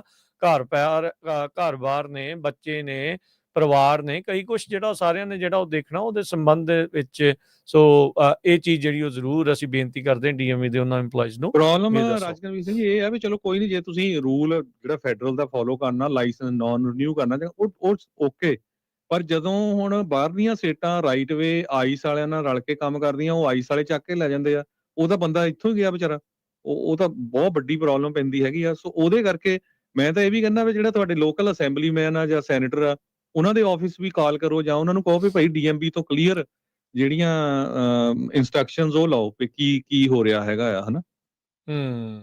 ਜੀ, ਕਿਉਂਕਿ ਉਹਨਾਂ ਨੂੰ ਤਾਂ ਜਵਾਬ ਦੇਣਾ ਹੀ ਪਊਗਾ ਜਿਹੜੇ ਕੈਲੀਫੋਰਨੀਆ ਦੇ। ਹਾਂਜੀ, ਨਹੀਂ ਬਿਲਕੁਲ ਅਸੈਂਬਲੀ ਬਣਦਾ ਆ, ਹੱਕ ਬਣਦਾ ਆ, ਵੈਸੇ ਹੀ ਹੱਕ ਬਣਦਾ ਹੈ ਇਹਨਾਂ ਨੂੰ ਹੀ ਦੱਸਣ ਦਾ, ਉਹਨਾਂ ਦਾ ਬਣਦਾ ਫਰਜ਼ ਬਣਦਾ ਆ DMV ਦਾ ਵੀ ਦੱਸਣ ਵੀ ਕੀ ਜਿਹੜਾ ਇਸ ਦੇ ਵਿੱਚ ਹੋਣਾ ਹੈ। ਜਾਂ ਵੀ ਤੁਸੀਂ ਮੀਡੀਆ 'ਚ ਕੁਝ ਹੋਰ ਕਹਿ ਰਹੇ ਆ, ਅੰਦਰ ਖਾਤੇ ਤੁਸੀਂ ਹੋਰ ਕਰੀ ਜਾਂਦੇ ਆ, ਇਹ ਤਾਂ ਫਿਰ ਗੰਦੀ ਪੋਲਿਟਿਕਸ ਕਰ ਰਹੇ ਆ। ਜੀ, ਠੀਕ ਹੈ ਕਿ ਨਹੀਂ ਜੀ। ਅਮਰੀਕ ਜੀ, ਸਤਿ ਸ਼੍ਰੀ ਅਕਾਲ। ਸਤਿ ਸ਼੍ਰੀ ਅਕਾਲ ਜੀ। ਸਤਿ ਸ਼੍ਰੀ ਅਕਾਲ ਜੀ। ਭਾਜੀ ਮੇਰਾ ਇੱਕ ਕੁਐਸਚਨ ਆ ਵਰਕ ਪਰਮਿਟ ਦੇ ਰਿਲੇਟਡ ਹੀ ਆ, ਸ਼ਾਇਦ ਤੁਸੀਂ ਇਹ ਆਪਣਾ ਸੰਡੇ ਦੇ ਸ਼ੋਅ 'ਚ ਟਰਕਿਆਨਾ ਜੀ ਨਾਲ ਟੇਕ ਅਪ ਕਰਿਓ। ਜਦ ਕੋਈ ਬੰਦਾ ਅਸਾਈਲਮ ਲਈ ਅਪਲਾਈ ਕਰਦਾ ਉਹਦੇ ਬਾਅਦ 'ਚ ਉਹ ਵਰਕ ਪਰਮਿਟ ਲਈ ਅਪਲਾਈ ਕਰਦਾ, ਕੀ ਗਵਰਨਮੈਂਟ ਬੌਂਡਡ ਆ ਕਿ ਉਹਨੂੰ ਵਰਕ ਪਰਮਿਟ ਦੇਣਾ ਹੀ ਪੈਣਾ, ਜਾਂ ਗਵਰਨਮੈਂਟ ਉਹ ਵਰਕ ਪਰਮਿਟ ਨਹੀਂ ਵੀ ਇਸ਼ੂ ਕਰ ਸਕਦੀ? ਕਿਉਂਕਿ ਕਈ ਯੂਰੋਪੀਅਨ ਕੰਟਰੀਜ਼ ਦੇ ਵਿੱਚ ਜਦ ਅਸਾਈਲਮ ਲਈ ਅਪਲਾਈ ਕਰਦੇ ਆ ਉਹ ਉਹਨਾਂ ਨੂੰ ਇੱਕ ਮਿਨੀਮਮ, ਜਿੱਦਾਂ ਇੱਥੇ ਅਮਰੀਕਾ 'ਚ ਦਿੰਦੇ ਆ ਨਾ $800, ਜਿਹਦੇ ਕੁਝ ਵੀ ਹੈ ਨਹੀਂ, ਕੀ ਗਵਰਨਮੈਂਟ ਸਿਰਫ ਉਹ $800 ਬਚਾਉਣ ਲਈ ਵਰਕ ਪਰਮਿਟ ਦੇ ਰਹੀ ਆ, ਜਾਂ ਕੱਲ ਨੂੰ ਗਵਰਨਮੈਂਟ ਕਹੇ ਠੀਕ ਹੈ ਜੀ ਅਸੀਂ ਤੁਹਾਨੂੰ ਮਿਨੀਮਮ ਸਪੋਰਟ ਜਿਹੜੀ ਦੇਣੀ $800 ਲਾਓ, ਨੋ ਵਰਕ ਪਰਮਿਟ, ਆਪਣਾ ਆਰਾਮ ਦੇ ਨਾਲ ਰਹੋ? ਨਹੀਂ, ਉਹ $800 ਅਮਰੀਕਾ 'ਚ ਨਹੀਂ ਕਦੇ ਵੀ ਹੋਇਆ ਭਾਜੀ, ਉਹ ਕੈਨੇਡਾ 'ਚ ਹੁੰਦਾ ਸੀ, ਆਪਣੇ ਗੁਆਂਢੀ ਮੁਲਕ 'ਚ। ਅਮਰੀਕਾ ਵਾਲੇ ਨਹੀਂ ਕਦੇ ਵੀ ਇਹਨਾਂ ਨੇ ਫਾਈਨੈਂਸ਼ੀਅਲੀ ਸਪੋਰਟ ਉਹੀ ਮੇਰਾ ਕੁਐਸਚਨ ਉਹੀ ਆ ਕਿ ਗਵਰਨਮੈਂਟ ਬੌਂਡਡ ਆ ਕਿ ਵਰਕ ਪਰਮਿਟ ਦੇਣਾ, ਜਾਂ ਕੱਲ ਨੂੰ ਗਵਰਨਮੈਂਟ ਕਹੇ ਵਰਕ ਪਰਮਿਟ ਨਹੀਂ ਦੇਣਾ, ਮਿਨੀਮਮ ਜਿਹੜੀ ਸਪੋਰਟ ਆ ਉਹ ਅਸੀਂ ਦੇ ਜੀ। ਉਹਦਾ ਉਧਰ ਨੂੰ ਹੀ ਆ ਰਹੇ ਆ, ਆਪਾਂ ਸ਼ੋਅ ਕੀਤੇ ਆ, ਕਹਿੰਦੇ ਆ ਵੀ ਪਹਿਲਾਂ ਕੇਸ ਡਿਸਾਈਡ ਹੋਊਗਾ ਆਉਣ ਵਾਲੇ ਸਮੇਂ 'ਚ, ਫੇਰ ਹੀ ਵਰਕ ਪਰਮਿਟ ਕਰਾਂਗੇ। ਕੋਈ ਨਹੀਂ, ਆਪਾਂ ਜਿਹੜੇ ਅਟਾਰਨੀ ਜੇ ਤਰੀਕੇ ਆਣਾ ਉਹਨਾਂ ਨੂੰ ਸ਼ਨੀਚਰ ਵਾਲੇ ਪ੍ਰੋਗਰਾਮ 'ਚ ਪੁੱਛ ਲਾਂਗੇ ਜੀ। Thank you. Okay, thank you. ਪਰ ਜਿੰਨਾ ਕੁ ਹੁੰਦਾ ਆ, ਕਈਆਂ ਨੂੰ ਰੱਦ ਵੀ ਹੁੰਦੇ ਆ, ਕਈਆਂ ਦੇ ਕੈਂਸਲ ਵੀ ਹੁੰਦੇ ਆ। ਸੋ ਇਹ ਜਿਹੜੀ ਚੀਜ਼ ਹੈਗੀ ਆ, ਸੋ ਕੈਂਸਲ ਵੀ ਜਿਹੜੇ ਉਹ ਹੁੰਦੇ ਆ, ਜਾਂ ਕਈਆਂ ਨੂੰ ਇਸ਼ੂ ਵੀ ਜਿਹੜੇ ਨਹੀਂ ਕੀਤੇ ਜਾਂਦੇ।